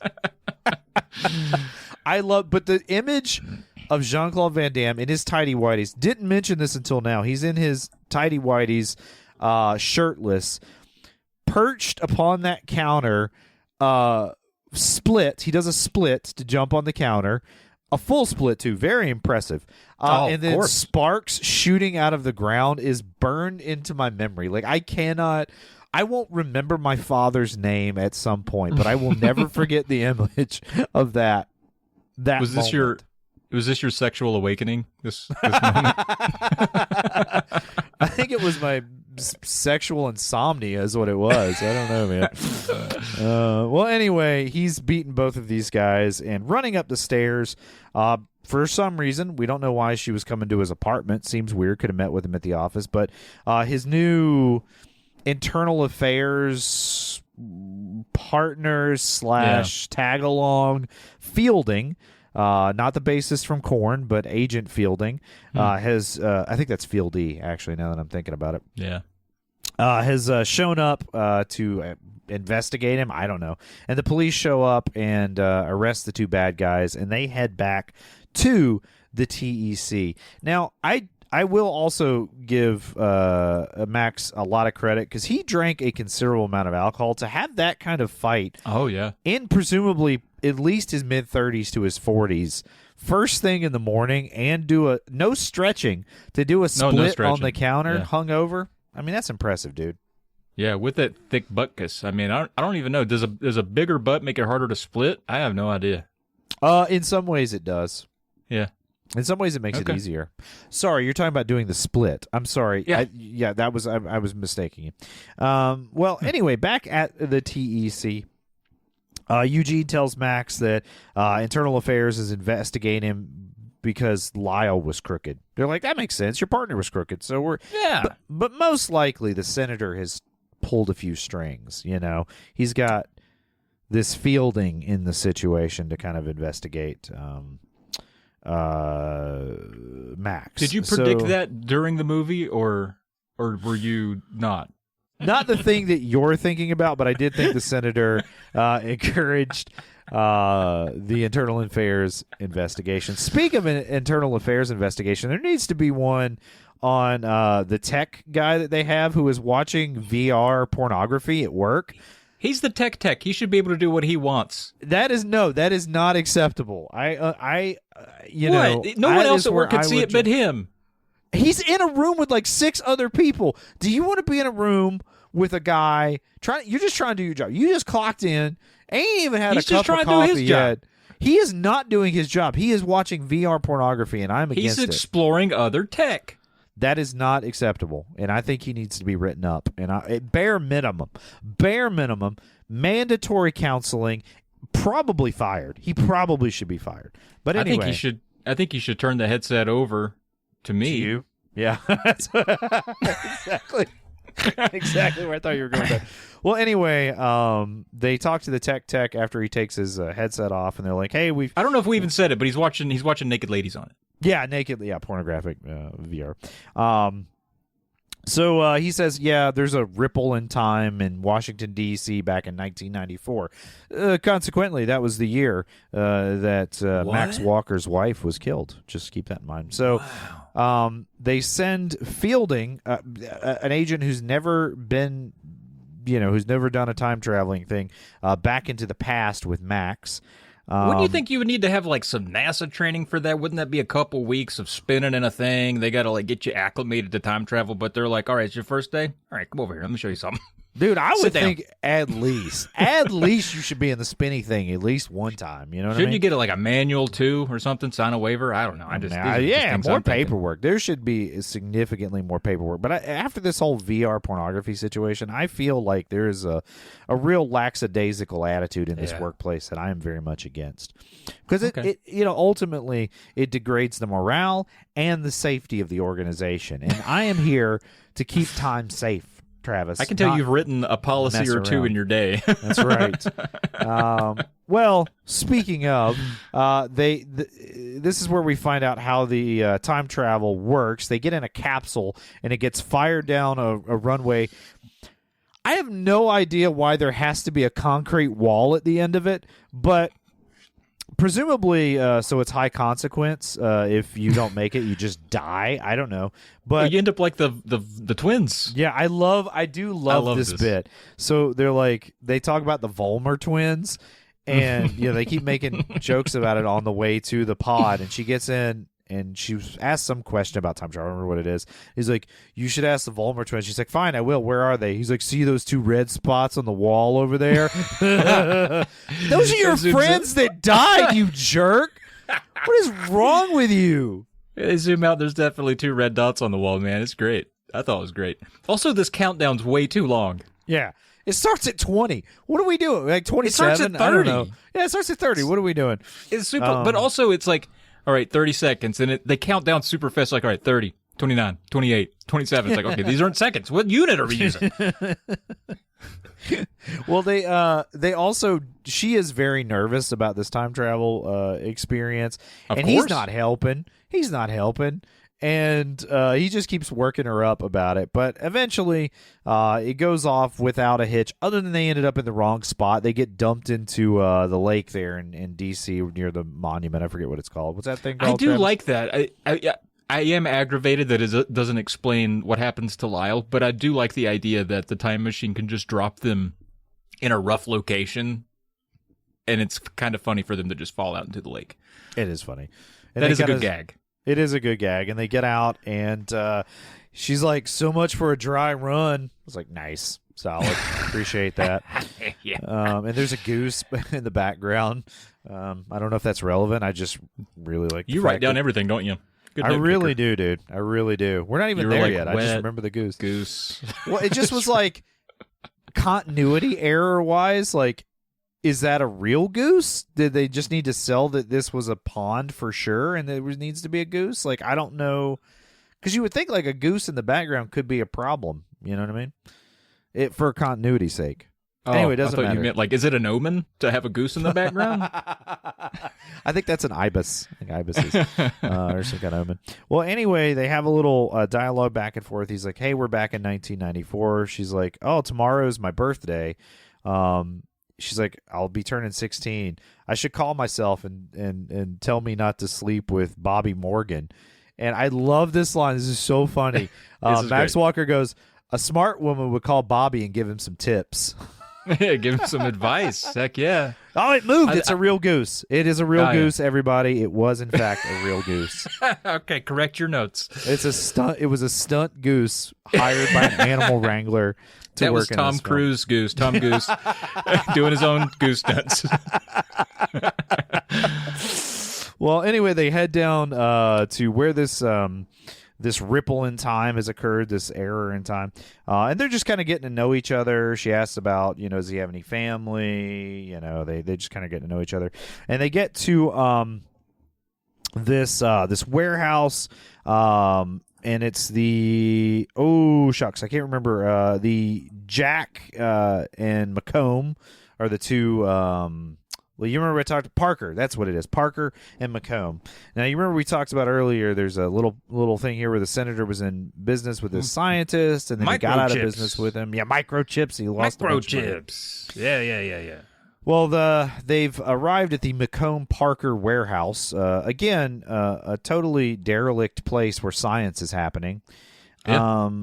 Man, I gotta get a derelict warehouse so I can do some real science for a change. Every time I watch an 80s movie like Tango and Cash, I'm like, where's my derelict warehouse? Where? Where? Well, they go in separate entrances, Fielding and Max, and he tells her, "Hey, be careful. Remember, tomorrow's your birthday." So maybe he's starting to like Fielding a little bit. Well, they head in. Great. And we see Jack and McComb are arguing, and Jack is basically buying McComb out of the business. He gives him a check, and then all of a sudden, out of the out of the business. The business, yes. Okay. Not the business. Very different thing, Travis. Very different thing. Well, at this point, I don't know how this time travel situation works, but like the goons show up through a ripple in time first, and then future Senator McComb shows up in front of him. So was he riding a different trolley? Like, how did his machine? Well, how did they get 4 in 1? Yeah, they got a bigger trolley. How does they this must work? have a goon trolley. They have. We find out later they have the original prototype. They don't even have the new stuff. So like, how does that? Goon trolley would be a great name for a punk band. I was thinking ska, like a little bit of ska. Yeah, I kind of want, but I don't really like ska that much. I didn't want to give ska that, but what do you mean? It you don't does like sound more ska. What about Real Big Fish? They're great. I mean, I like Big Fish, but not I get excited about a Marlin when the band doesn't do it for me. Oh, okay. What about the Marlins? No. Oh, okay. That's right. You're a White Sox fan. Yeah, or is it a Cubs fan? Oh, I hate you. Okay. Well, anyway, Travis, back to time travel in time slop. We have Senator McComb from the past and future. They finally meet, and future McComb is like, "Hey, I wouldn't cash that check." And he goes over and starts talking to Jack. He actually walks over and hits him in the face because Jack interrupts him and asks, what's going on. He's like, "Don't ever interrupt me when I'm talking to myself." So good. I do. Everyone that left a review on Letterboxd thought they were so clever for quoting that line, but it was like pages of people saying that. Yeah. Because it's a goofy one. It's a good one. It's a good one. Come on, man. McComb wants to make himself rich by making sure that he stays in business and owns this company. So he pulls out his gun and is kind of having, we get the feeling that maybe Jack isn't going to be long for this world. Well, Max Walker's been watching all that, and he's not gonna tolerate that. So he pulls out his gun and shouts, "Freeze!" Which, again, this is an opportunity. At least he adheres to due process. At least he says, I'm not gonna just shoot this guy. Yeah. I'm gonna adhere to due process, and I'm gonna do what I should, regardless of how smart it may be. I'm gonna do the right thing here, which I appreciate. So he freezes him. We got 2 senators. We got Jack, the scientist, still alive, and a bunch of goons. And he has the return module that future senator has tossed up to him, and Fielding comes out and gets the drop on future senator. Yeah, so didn't see that coming. I know. I've seen this movie before, and I was still like, you. Nope. We're not at the betrayal yet, Travis. Oh, we're never mind. Okay, take it back. That's why you I said said gets the drop. I thought maybe it was I gotta wait a second. Yep, but it doesn't matter. It's already, the cat is a meow out of the bag. There he goes. He's pitter-pattering over to the litter box. My gosh, that's a big dump. Now, where we're at is Fielding does come in. You feel like she's backing up Max by keeping a gun on the senator. Turns out she's not. She betrayed him. What? She's working for the senator. Oh, no. Cat's out of the bag now. Meow. Pooping in the box. Oh, I'm glad I didn't bring it up at all ever before. I was excited for us to get to this. No. Yeah, I didn't see it coming. I was like, what? You scamp. I cannot believe. At first, I thought maybe she wasn't handling the gun properly, and she was just looking at him but still holding the gun. I was like, put it down. Is that sexist that you thought that way? I feel like it is. No. Okay. Well, I'm glad that you said it wasn't. So anyway, yes, turns out she's a betrayer of betrayers. Oh, Fielding Judas, how could you do this to us? Well, they basically grab Walker up, and they're going to execute him. And Senator just shoots Jack in the head. Hope you had all the paperwork you needed for the company before you shot him in the head. Yeah. Also, good job shooting a guy in the head. If you did that earlier, this movie would be 10 minutes long. You do feel like, all right, well, you did it with this guy. Why don't you just shoot him now? Stop talking. What are we waiting on? Over there, shoot him. So future senator walks over. He's going to shoot Max, and Max uses his flippy, twisty move to throw a guy in front of him, smashes open a window. Fog. I think it's cryo. They're using a lot of, I don't know. That's why he said whatever. freeze. It was funny. Yeah. This comes out and kind of obscures his view so he can't get shot. So he kind of runs towards the back of this derelict warehouse with science equipment, and he finds a pipe wrench somewhere, right? And I love this pipe wrench fight because he like, the dude charges at him with an axe. He blocks the axe like super cool karate style. And then he throws the pipe wrench around the guy's wrist and uses that to flip him over, and then just whallops him in the face with this like 30-pound pipe wrench. He literally wrenches him with the wrench. He used it as intended, right? Pretty insane. So if I remember correctly, he dispatches this guy with the pipe wrench, and then the guy had decided to attack him with an axe, but he had a gun the whole time rather than just shooting him. So anyway, I guess, he gets the guy's gun. There's a lot of explosives in here. I mean, be careful. Fair enough. Maybe he was thinking. Fair enough. Maybe he was trying to be Mr. Clever Pants, but what did he get him? He got him wrenched to the face. Travis. Also, future McComb contrasts greatly with present McComb. Future McComb is much more confident, smarmy, and evil. Past McComb is very kind of soft, pudgy, and he's kind of timid and mild. It's funny to watch because the whole time past McComb is like, what is happening right now? Future McComb's like, hey, man, do me a favor, would you? Lay off the candy bars. I love that line. That's a good one. That was a good line. Well, as the fight scene plays out, Max tries to hide behind explosive barrels, which bad idea. Big red barrels. I've learned in video games you don't do that. Fortunately, it works out for him. It works out great because he ends up on a forklift with these two barrels, which raises him up to the platform where the other guy is shooting at him. He manages to shoot that guy and kind of take him out the frame. Oh no, I'm sorry. He doesn't shoot him. He actually shoots the tank with freezing cold gas behind him, which the guy then gets knocked into a bit later. And then he doesn't say freeze.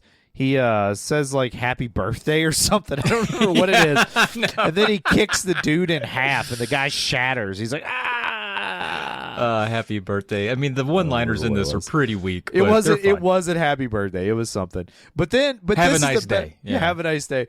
But then the best part is he turns around and Senator McComb's behind him. He's like, I should have said freeze, shouldn't I? That's it. Yeah. That's it. Also, the special effects in this movie are very much like very dated, like Windows Movie Maker circa 1996 level. You know, anything that your media player would do while you were listening to music back in the 90s, that this could do. Yeah, that's about right. Well, eventually he comes back around, and Senator McComb and is there, and Fielding also jumps out and starts to punch him. He's like, I don't want to fight a woman. And she's like, well, then don't. I'll just beat you to death. He's like, well, fine. Yeah. And so he hits her back. She starts whipping on him, dude. He's like, I think I have to change my mind. Yep. And then Senator McComb gets his return module, has a gun, and he's like, you know, Fielding has been a very loyal henchman at this point. One thing that happens in this, too, is past McComb gets kicked in the face and future McComb gets a scar from it. I think that's scar. Yeah. I think that's fun. Cool. But anyway, he just decides to shoot Fielding a couple of times in the tummy. Again, don't shoot her in the head. Shoot her in the tummy. Very important. Yeah. And then he travels back to the future, Travis. And he does. At this point, he's sort of escaped justice in the past. So Max travels back to the future himself because the police are starting to show up. And when he gets back to the TEC, things done changed, my man. Different, Tom, a little bit different. I mean, first of all, the tech guy who's looking at porn earlier, he's looking pretty suave, man. He's got a nice red suit. He's got a good little ponytail. Looks less like a stoner than he did before. Actually, he looks more like a valet, but he looks sharper. Yeah. Things have changed. Like, things have been better for him, you know? Like, oh, yeah. And he says, don't call me Ricky. Stop calling me Ricky. My name's Richard. And I'm like, good for you, man. Stand up for yourself, man. You know? Hey, by the way, don't call me Trav anymore. Call me Richard. Okay. Ow. That's not this. You deserved that one. Yeah. You deserved that one. You're right. I did. You thought I was going to say Travis, though, didn't you? That was. Yeah, I did. You did. It was it got funny. Me, dude. Thank you, got man. me. Got him. Got him. Well, back in the future, Travis. Eugene remembers sending him back, but doesn't remember being his friend or whatever. Timelines are different. Blah blah blah. I love that. We were friends. Are you sure we were friends? He's like, were we best friends? They have this whole gag that goes back and forth. My favorite part of the movie, I think, is this. It's just this scene. Give or take the rest of it, I just like the idea of guys being confused when they arrive on the same timeline about how they knew each other. I think, give me that all day. Well, he kind of comes to the conclusion that McComb is now basically going to be president. They're shutting down the TEC. He convinces Eugene, who doesn't exactly remember him, but maybe does, that there was somebody named Fielding. They might still be alive because they only got shot in the tum-tum. And he wants to go back in time and try to get them to catch McComb. It's pretty convoluted. No person in their right mind would believe them unless they were your best friend, and then they would still be like, I don't know, dude. I don't know about that. If it were you, Kev, I'd be like, but I just don't know. You're like, I just got that new game, and I really want to play. that a little bit more. So, but not Eugene. No, he's a ride or die. So he helps Max get back into the whatever time machine thing. This is where also they learn that that there is a second one, because he's like, how is it possible? How can he be doing this? Because we've got it right here, you know. Yeah. And they're like, oh, but the prototype was never dismantled. And immediately Eugene's like, oh, that's over in Maryland. Like, he knew where it was. I'm like, no one thought about it ever? Y'all didn't want to just go check it? Like, you're managing time, and You're people keep managing going time. back in time, and you don't want to keep up with the time machines? I think you want to know exactly how many time machines there is. That seems like that would be job one of the TEC, you know? They're like, how many are there? He's like, well, there's one, but there could be a second, but we don't even talk about that one. That is, that, you know, frankly, you know what? That is dumber than not looking in the rocker panels in the French Connection. Dumber than even that. Thank you. I knew the French Connection would get its respect at some point in this episode. It should. Well, we find out that he's going to head back in time. Eugene helps him. They fight past a couple of guards because, again, the agency's getting shut down. And Eugene gets gunned down for his trouble, but he does manage to go ahead and send the pod back in time. We cut to there's just a quick scene with Senator McComb in the amazingly designed limousine that just keeps driving back and forth in front of the White House for some reason. Where's it going? Probably just looks cool. It's going from the east wing to the west wing to the east wing. I love these two limousine scenes because they were obviously, at least in my opinion, shot at the same time because he's got the same bowl of snacks and they're like diminished by the amount of snacking that he's done while they've been sitting there in scene. Yeah. So, and they probably shot it out of sequence because the dude got blood on the car, you know, in the second one. Or whatever. But anyway, doesn't matter. I thought it was pretty fun. No, that is a cool little movie detail. I appreciate that. Yeah. But anyway, he basically says we're going to send somebody back in time to wipe out Max before he was ever a TEC agent because that makes sense. We're not going to go back in time. Why wouldn't you just go back and like shoot his mom in the head? Yeah. Like, or like you don't have to fight fight him. ago. Right, exactly. Yeah. Or shoot him when he was a baby. You know how Do it easy when it is they're- to kill a baby? I assume it's easy. Dude, I have no idea. Tell me how easy is it? Dude, it's got to be easier than killing a full-grown Jean-Claude Van Damme. Dom. Dom, of course. So, and by the way, on behalf of Uncle Doug's DVD bin and Haley Bechtel Inc. LLC, all rights reserved, we do not condone killing babies. Just, and we have a firm stance on that. Am I correct, Travis? Yeah. All right, good. Now, moving on. In no way was there a conversation there we just cut out. Moving I have on. complicated thoughts. It's fair. It's a complicated world, man. Well, anyway, moving on. Dear sweet Richard, excuse me. Yes. We're back in time. When he gets back in time, old Max, he has to immediately duck because he's in the middle of a road where a truck is coming. Because it's Dude, awesome. that's awesome. It's just I love awesome. that. Yeah. It looks like it reminds me of like a scene from like the Inner Sandman music video. It looks like the same highway and truck. Well, cool. it does. Yeah, that's exactly when it hits the bed. Yeah. I was like, boom. That's. I'm glad you came around to acknowledging because I was like, oh, he's not going to pick up on that. But yeah, no, it's cool, right? No, it is pretty cool. Yeah, now you brought Metallica into it. You know what I'm saying? Yeah. Man, if only Alex was here to do his James Hetfield. I know, for right? us. He's so much better at it than anybody. Yeah. Well, other than James Hetfield, like Yeah, James Hetfield is, but only slightly. James Hetfield's only it's slightly close. better. It's close. Anyway, he heads back in the past. He goes to the hospital. I'm gonna do a little yada yada yada here, Travis. We've been Please. long-winded. Settle down. So he gets to the hospital. He finds out there's a Jane Doe that is probably Fielding. He wakes her up. She says and this is so stupid. This makes no sense. He's like, I need you to come back and testify. She's like, sure. He's like, well, just in case something happens to you, I need some evidence. She's like, well, there's some blood. They took some blood from you. You can go get that.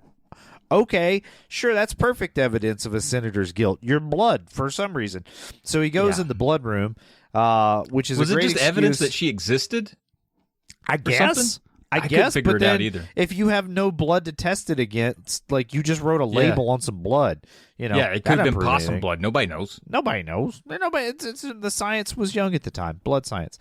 So anyway, he goes into the blood room and he finds her blood. But guess Which what? is a real thing. I work in a hospital. They got one. They totally do. Well, there's blood room. There's two reasons this convenient moment needed to be in the script. The first is that he can, obviously find her blood, right? Terrific. Well, yeah, and also, but also will you hold on a minute, Travis? You hold on a minute. I'm going to get to the reason this needs to be There's in two. here. Well, you're missing. There's If you two said two, reasons. there's three reasons. Okay, well, let me do the two, and then you do the third one, okay? Okay. All right. Good. So the first one is he needs to be out of the room long enough for her to get killed by the bad guys. All right, that's the first thing that needs to happen. The second thing that needs to happen is that he finds his wife's pregnant blood somehow in the blood room.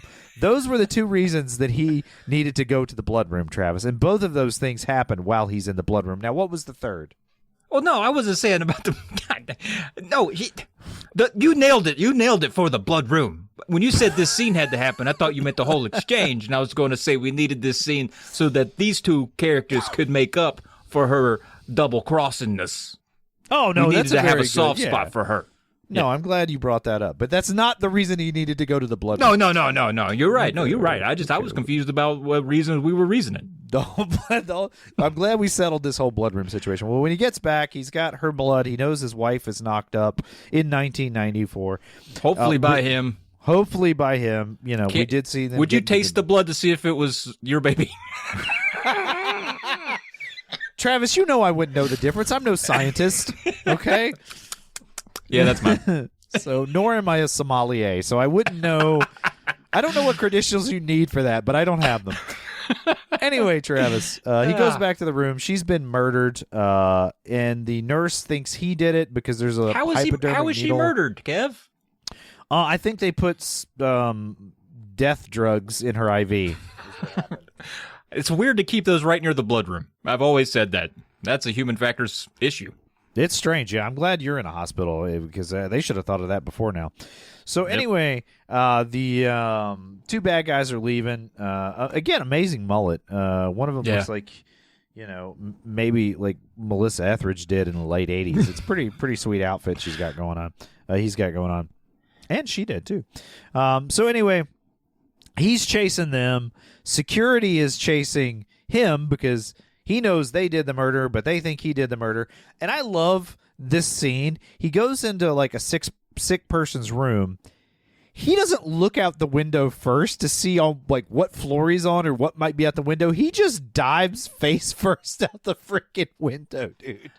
Also, that is crazy, first and foremost.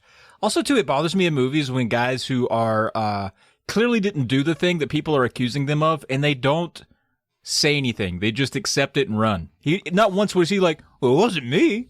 He was just like, I'm going to run and look more guilty. I'm going to do that. I mean, what are you going to do? What are you going to you going to sit there and explain that by the bad guy with a I mullet would poke my head out and be like, I think it was those two creepy guys walking down the hall. Let me go get them real quick for you guys. Yeah, maybe Travis. You just still been in the blood room tasting stuff, so I can't guarantee that you would have been there.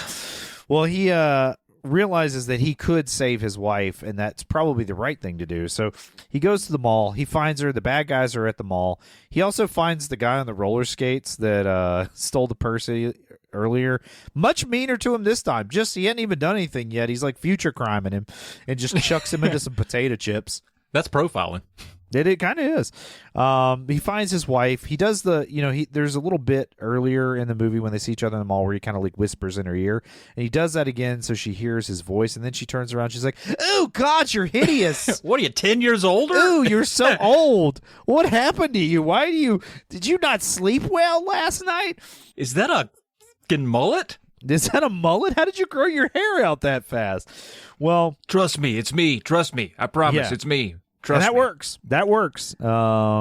So they run. Here's another. I don't understand the logic of it, but we're gonna let it go. We're not. We're actually gonna talk about it. He runs away from the bad guys instead of staying out in the middle of the mall where they're not gonna want to expose themselves. Right, witnesses. Witnesses. Right. He's like, quick into this dark hallway while you're crying. That'll be fine. Nobody will pay attention to that. And then they run into a room. By the way, the blood tasted pregnant. Just want you to know that I know. Yeah. By the way, I can't read. Just taste it. I tasted everyone's blood till I found yours. Well, anyway, they hide in a room while the bad guy walks by.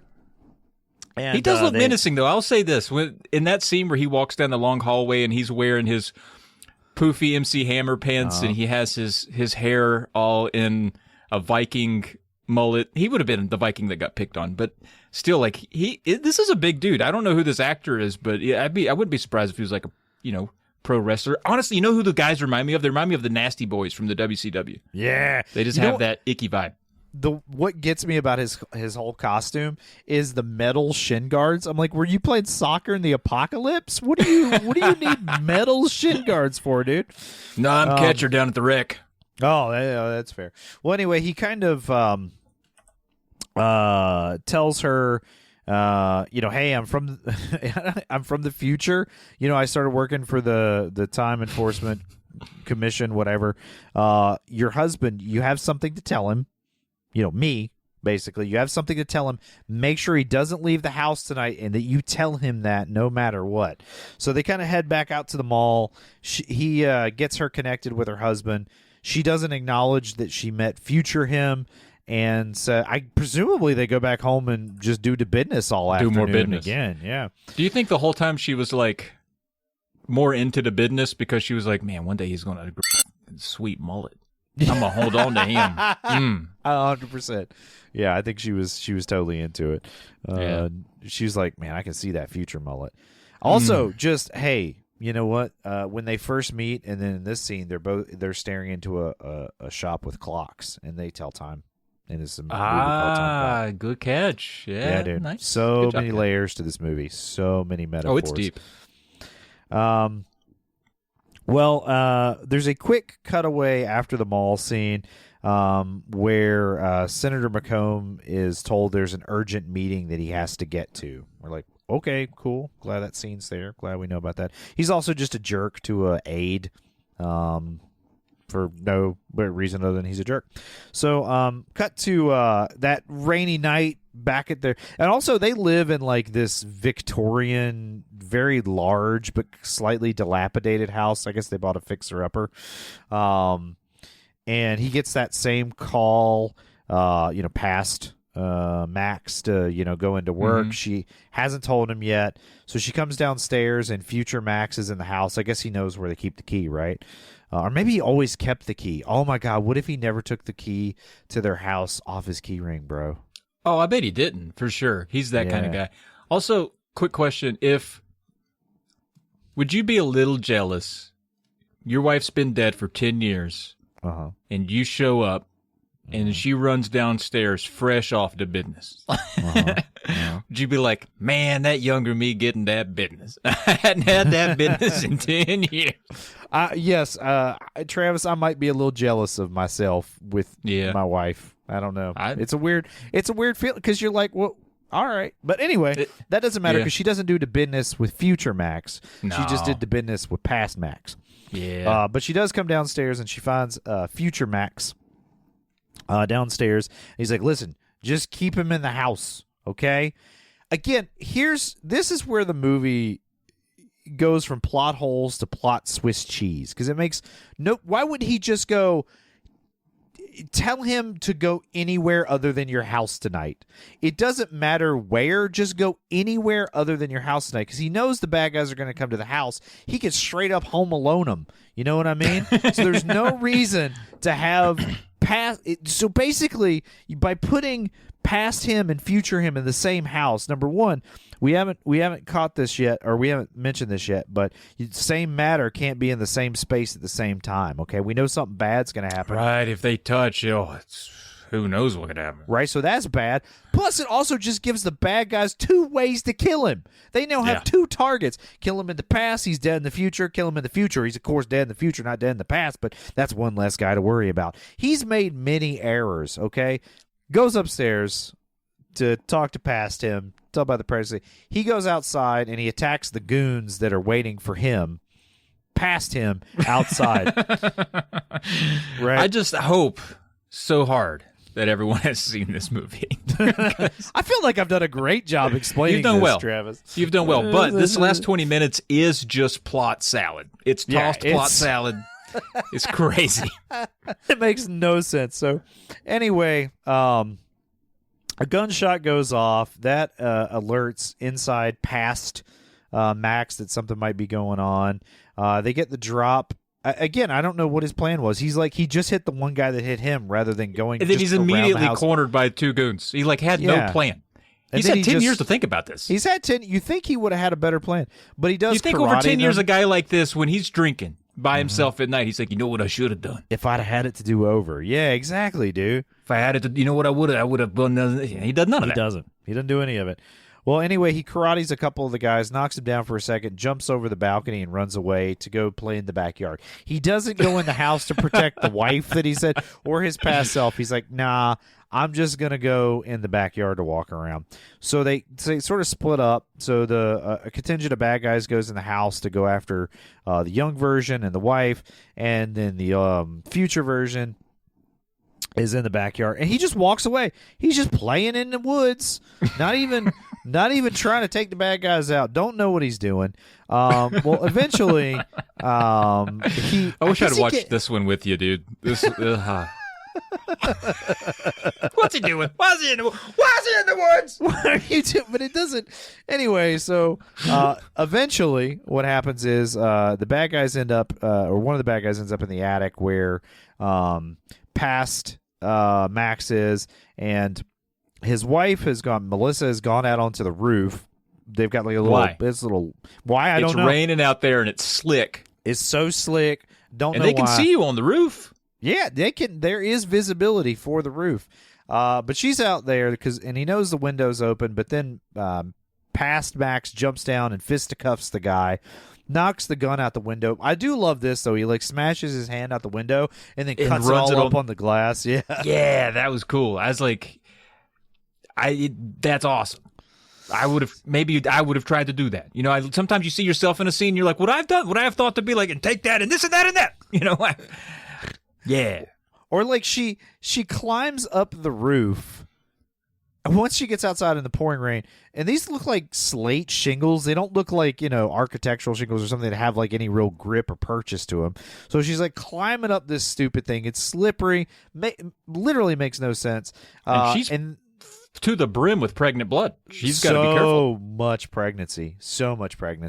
She's climbing a roof for 2 right now, dude. And so. Yeah. Anyway, young Max knocks the one dude off the roof. His gun is in the gutter, and he's like, so she gets to like the peak of the roof, and she's just hanging out up there. He's like, I'm going to climb up there to you. No, tell her to come down. Slide down. You could catch her. You both go up there. How you going to get her down? Magic, Max? You stupid moron. Well, it doesn't matter what I think, because then the bad guy has somehow climbed back up on the roof, knocks Max off the roof. He's doing the deal where he's like hanging onto the gutter, Somehow her stupid self grabs onto the TV antenna, pinballs her way down their 16 angled roof, and as she grabs onto his ankle, so they're both hanging off the gutter now. It's awesome. All right, I love it. So I do want to point out, though, whoever installed these gutters, now it's an old house. These gutters.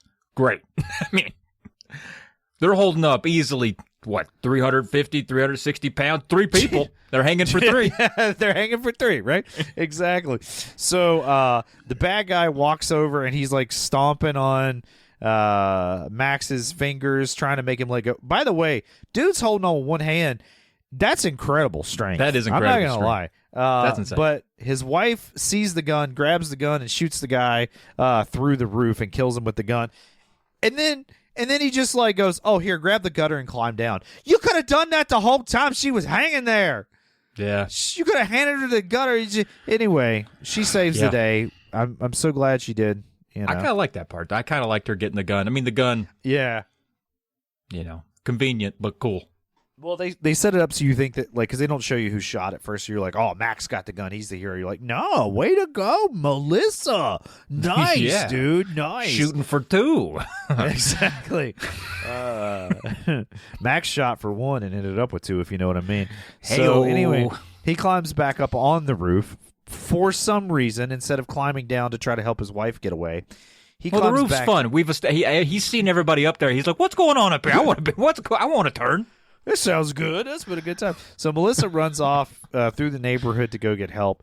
He's climbing up to the... Meanwhile, all these gunshots, everything going on, future Max is still just out walking in the woods. What's he looking for, you wonder? He's looking for another bad guy, I guess. And so he comes up with this idea he's like, oh, the other bad guy's over there. Here's what I'm going to do. I'm going to hang up some laundry that someone left out. Okay, hear me out. In the Here's rain. what I'm gonna do. In the rain. They left it out in the rain. In the rain. That's not going to get it dry. You got to wash it again now. Now it's filthy. Yeah. So he's going to have to put it on some clothespins, and then he's going to wheel it across the backyard. And when the guy sees it, he's going to go, ha, and he's going to shoot the guy through the laundry. Great. So glad he did that. Back to the house, Travis. Past Max climbs all the way to the roof, very peak of the roof. This is a tall house, Travis. Oh, it's a cathedral of a home. And for some reason, the other bad guy's up there and shoots him twice in the tummy. For old time's sake. For old time's sake. So somehow he got up there. For some reason, this guy was on the... I guess he heard all the shenanigans on the roof, heard it was a good time, whatever. He was up there. So he falls off. So he's kind of like incapacitated or knocked out. So now Future Max has dispatched his guy. He also got a shotgun. Oh, I forgot he shot that guy in the wiener, by the way. Oh, yeah. He does he shoots the guy by the old clothesline in the wiener. The old hot dog massacre, yep. I don't know that it was important to go back and get that, but it's, it's fun. Oh, I think it was. Yeah, anytime there's a wiener shot, Doug said we got to call it out. You're right. That is in the bylaws. So anyway, he heads back into the house. He's got a shotgun. He immediately gets disarmed. He karates with a guy for a little bit, and then the senator's there. Future senator. He turns on the light, and he's got his wife at gunpoint. Oh man, found her out in the woods. Just Don't go out there. Nope. That's probably where she'd have been looking, was where she was the whole time. So anyway, he takes everybody upstairs. Where he has he also tells him the only thing you're going to do with all that kicking is go on Broadway or something like that. Oh, yeah. What are you going to do with all that kicking, huh? So I'll tell you what. Well, he heads upstairs with the wife, with Past Max, two bad guys, and a big old bomb. And he says, well, pretty much all I have to do is wait for that bomb to blow up, and I win by default because I'm going to die. And sure, that's fine. But, past me is still alive, if you know what I mean. Pretty cool, huh? That is pretty cool. I missed Past Max interrupts the initial hostage situation. He shoots one of the bad guys through the window. He gets a look at like his future self. He's like, well, that's weird. And then the Melissa Etheridge bad guy runs out and tackles Past Max, and they have a fisticuffs until he wins, basically. Yeah. No. I'm still wrong. I'm still wrong. Okay, I'm so no, sorry. no. You're close. You're close. Let me time slop fix this.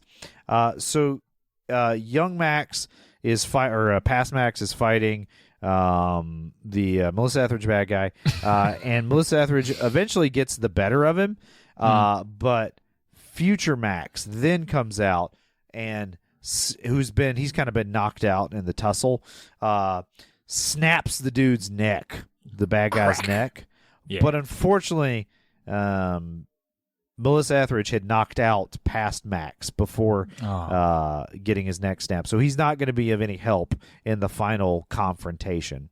That's a shame. So it is a shame, but it's the way we expected it. So Future Max goes back in the house. He finds his wife upstairs with the senator. Then it is true, because the odds would be pretty stacked if there were two Jean-Claude Van Dammes in the final throws of the movie. Right? Nobody's coming out. No, they didn't have the budget for that. They were like, "What? We can only afford one." It's not fair. So anyway, he heads back inside the house. He finds the senator with his wife upstairs. The senator has this whole stupid monologue about, well, here's the thing: the bomb blows up, and I just win by default. So because past me will still be alive, and he'll figure out a way for future me to still be alive. All right, well, I guess fair enough, right? However, Future Max was very smart. This is the smartest thing anybody's done in this movie, I would say. So far. Besides inventing time travel, that takes some skill. But that actually was and those really complex microprocessors that made billions of dollars. That was pretty. But this is like the third smartest thing. Yeah, for sure.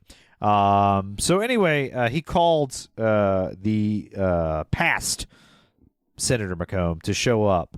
That was the important meeting that he was being called off to. And I love how future Senator McComb just looks so disappointed in himself. He literally just says, well, that's not good. Yeah. That's bad. Yeah, boy. This ruins my plan. He actually, I think he also says, this kind of ruins my plan. And dear sweet listener, you'll think I'm making this up unless you've seen the movie. But the way this all plays out, the big climax of the film was Jean-Claude Van Damme's character Max looks at his wife Melissa and points at his wiener, and he does like a head nod so that she knows to punch Senator McComb in the wiener. Again, this is like the 4th or 5th wiener attack in this movie at this point. You're welcome, Uncle Doug. You're welcome, Uncle Doug. And so Max grabs past Senator, holds him, has enough time to quip about, I guess I'm on Broadway because I'm still kicking, and then kicks the senator into the other senator. Now, we know something bad is going to happen when the same space is occupied by the same matter at the same time. And what is that terrible thing, Travis? Yeah, I mean, it's a red blob of veiny spaghetti that beads up like water on a waxed windshield and dissipates into the wood floor. And dude, it leaves an awful stain on that floor. Awful stain. It kind of looks like, it reminds me of some of the scenes from the movie Spawn, which actually comes out like 4 years later. Yeah. But it has the same level of special effects. Also, I just want to comment, the whole part leading up to that where he shoves old McComb into future McComb, another flop, another soccer flop. This didn't. He is so awkward getting pushed back. He like runs into him. You might as well have played like whoop whoop, like Three Stooges music over top of that. Yeah, I think they could have done a little better with this whole last 20 minutes of the movie should have been done by someone else. Yeah, it's pretty bad. Just a lot of plot holes, a lot of bad stage combat or film, movie combat, but combat choreography, let's say. But anyway, the bad guy has been vanquished into a puddle of goo. The bomb's still going to go off, so Max grabs his bride, takes her outside, lays her down next to past Max after the house explodes. They're both safe. I love she's still wearing her socks on her feet, too. She's also got one big toe. She's got just one big toe. You like a socked woman during the business, huh? Woo, boy. Well, anyway, the house blows up. She's safe. He goes back to the future. Everything's fine at the TEC. He goes home, and it's the same house. It's been fixed up. It looks really nice neighborhood. And then his son runs out. See, this is the most troubling part of the film. His son runs out to him.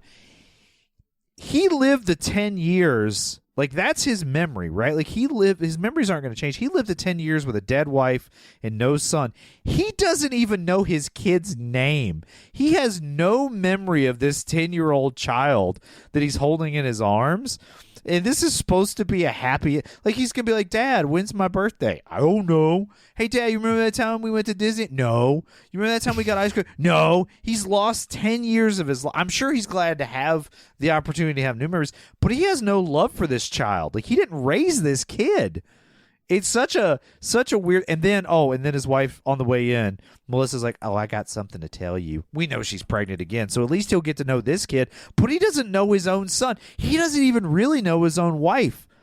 Because the man that lived with her is gone, right? Like, he's dissolved in the timeline. The person that has those memories, that's not him, right? He's the one that came back. So it also creates a time paradox. Which also, if you think about it, trying to kill Fielding the way that they were going to kill her would have created a time paradox, right? Because she existed, she clearly had to travel back in time to be killed in time. But then you kill her back then, and she supposedly disappears. But she had to have traveled back in time at some point. That's right, Kevin. Good job, dude. You passed the test. Woo! You are the new governor Welcome. Thank you. Yes. Thanks. I'm really Good job, bud. There's so many time paradoxes that would have been created. It's just none of it makes sense. Anyway, it's kind of a sad ending because he doesn't know his own son, but at least he has an opportunity to get to know him. I mean, at least the kid's not dead. Right? Yeah, he's going to have a dad, and it looks like they have one of those sweet cars now. So what's not to love about that? You're right. It's as happy an ending as you can expect from Time. Also, they built this. How did they build the house back with the same paint and everything? Did they get the same? They get the same gutter guy. You wonder. Probably. That guy's like, boy, yo, I would. I mean, if I could hold on to my gutter with my wife in my hands, yeah, I'd definitely hire the same gutter guy. That's. Do you think they filmed this scene first and then they just didn't think about it? They're like, yeah, we're probably. After they blew up the house, they're like, we gotta leave it in. We already filmed the thing. We already had the boy for the day. We can't do a new house.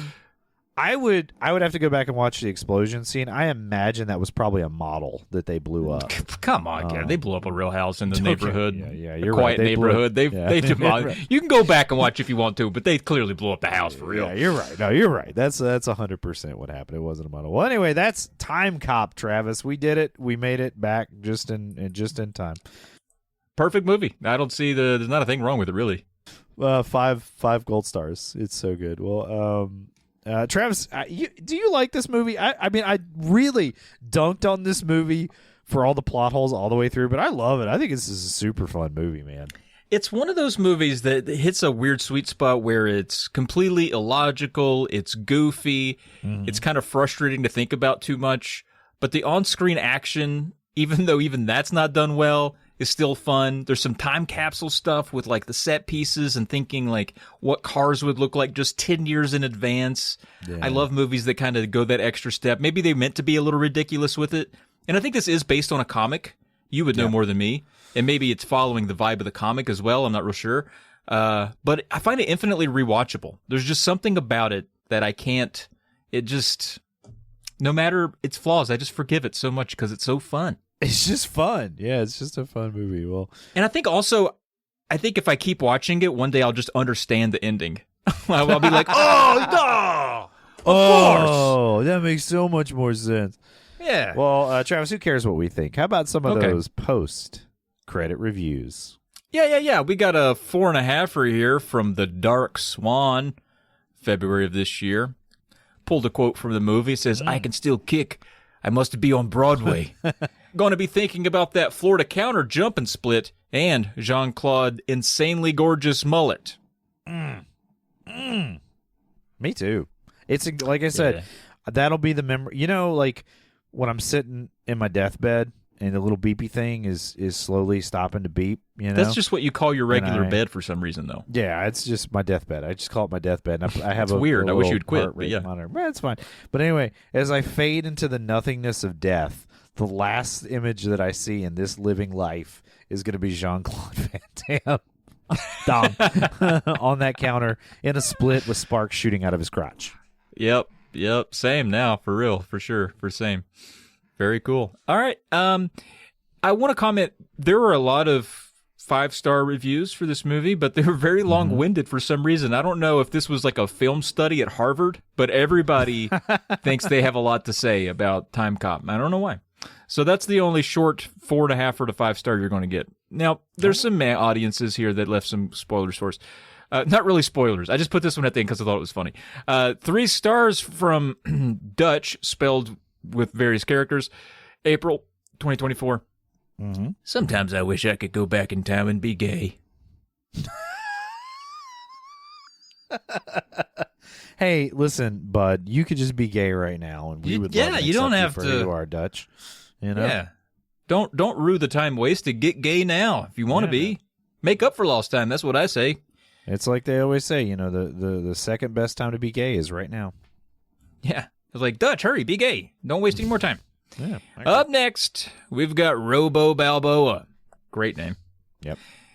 August 2023. 3-star here. The sheer amount of cocaine that must have went into making this movie is honestly kind of impressive. Kind of admire how little it gives a shit about time travel. Ooh. May not be a great movie, but it's a fantastic commercial for Wolverine boots. Of course, we brought that up, but you know, can't. Yeah, dude. I need to get a pair of Wolverines. Those are sweet. Yeah, dude. Yeah, for sure. And then we got some pouty people. We got a half-star here from Bicycle Mark.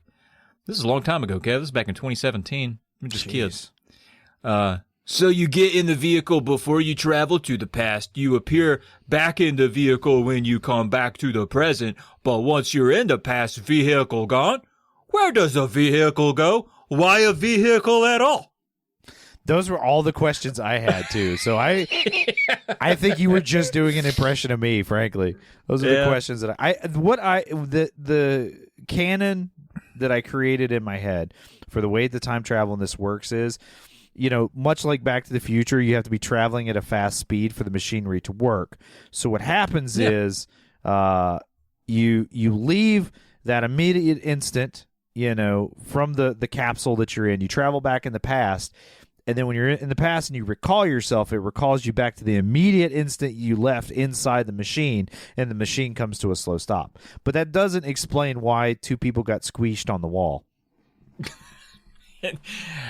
Frankly, it doesn't explain anything. It doesn't, but it made me feel better. I appreciate you. Then the last one here. We got a 1-star from Tyler back in May of 2021. Hi, Tyler. He says, this last scene was literally just a bunch of people fooling around on a roof during a thunderstorm in the dark, and I had no clue what was going on. This movie had a decent production value, and the acting was just okay in a way that isn't enjoyable, not even a comically bad sense. This is one of those movies that you forget about a month or two later. We actually only get one split in this movie. Well, count it two, you stupid moron, Tyler. Yeah. If you're gonna split hairs on splits, let's at least get it right. There were at least two. So there's the one in the kitchen on the counter. Yeah, he does one in the past when he's fighting in the 1929 office. Yeah, you're right. Yeah. You're right. I think he does it. I can't remember the exact attack, but I think the guy was hitting him, trying to hit him with a lamp, and he does a split to avoid that. Yep. Yeah, you're right. Yep. Take that, Tyler. Yeah. You got him, Kev. You got him, Kev. Tyler. Woo! But that's it. That's all I got. Well, Travis, with a budget of around $28 million, Timecop went on to have a box office of around $101 million. Opened in the #1 spot and even beat The Shawshank Redemption at the box office, proving Timecop is actually a better movie.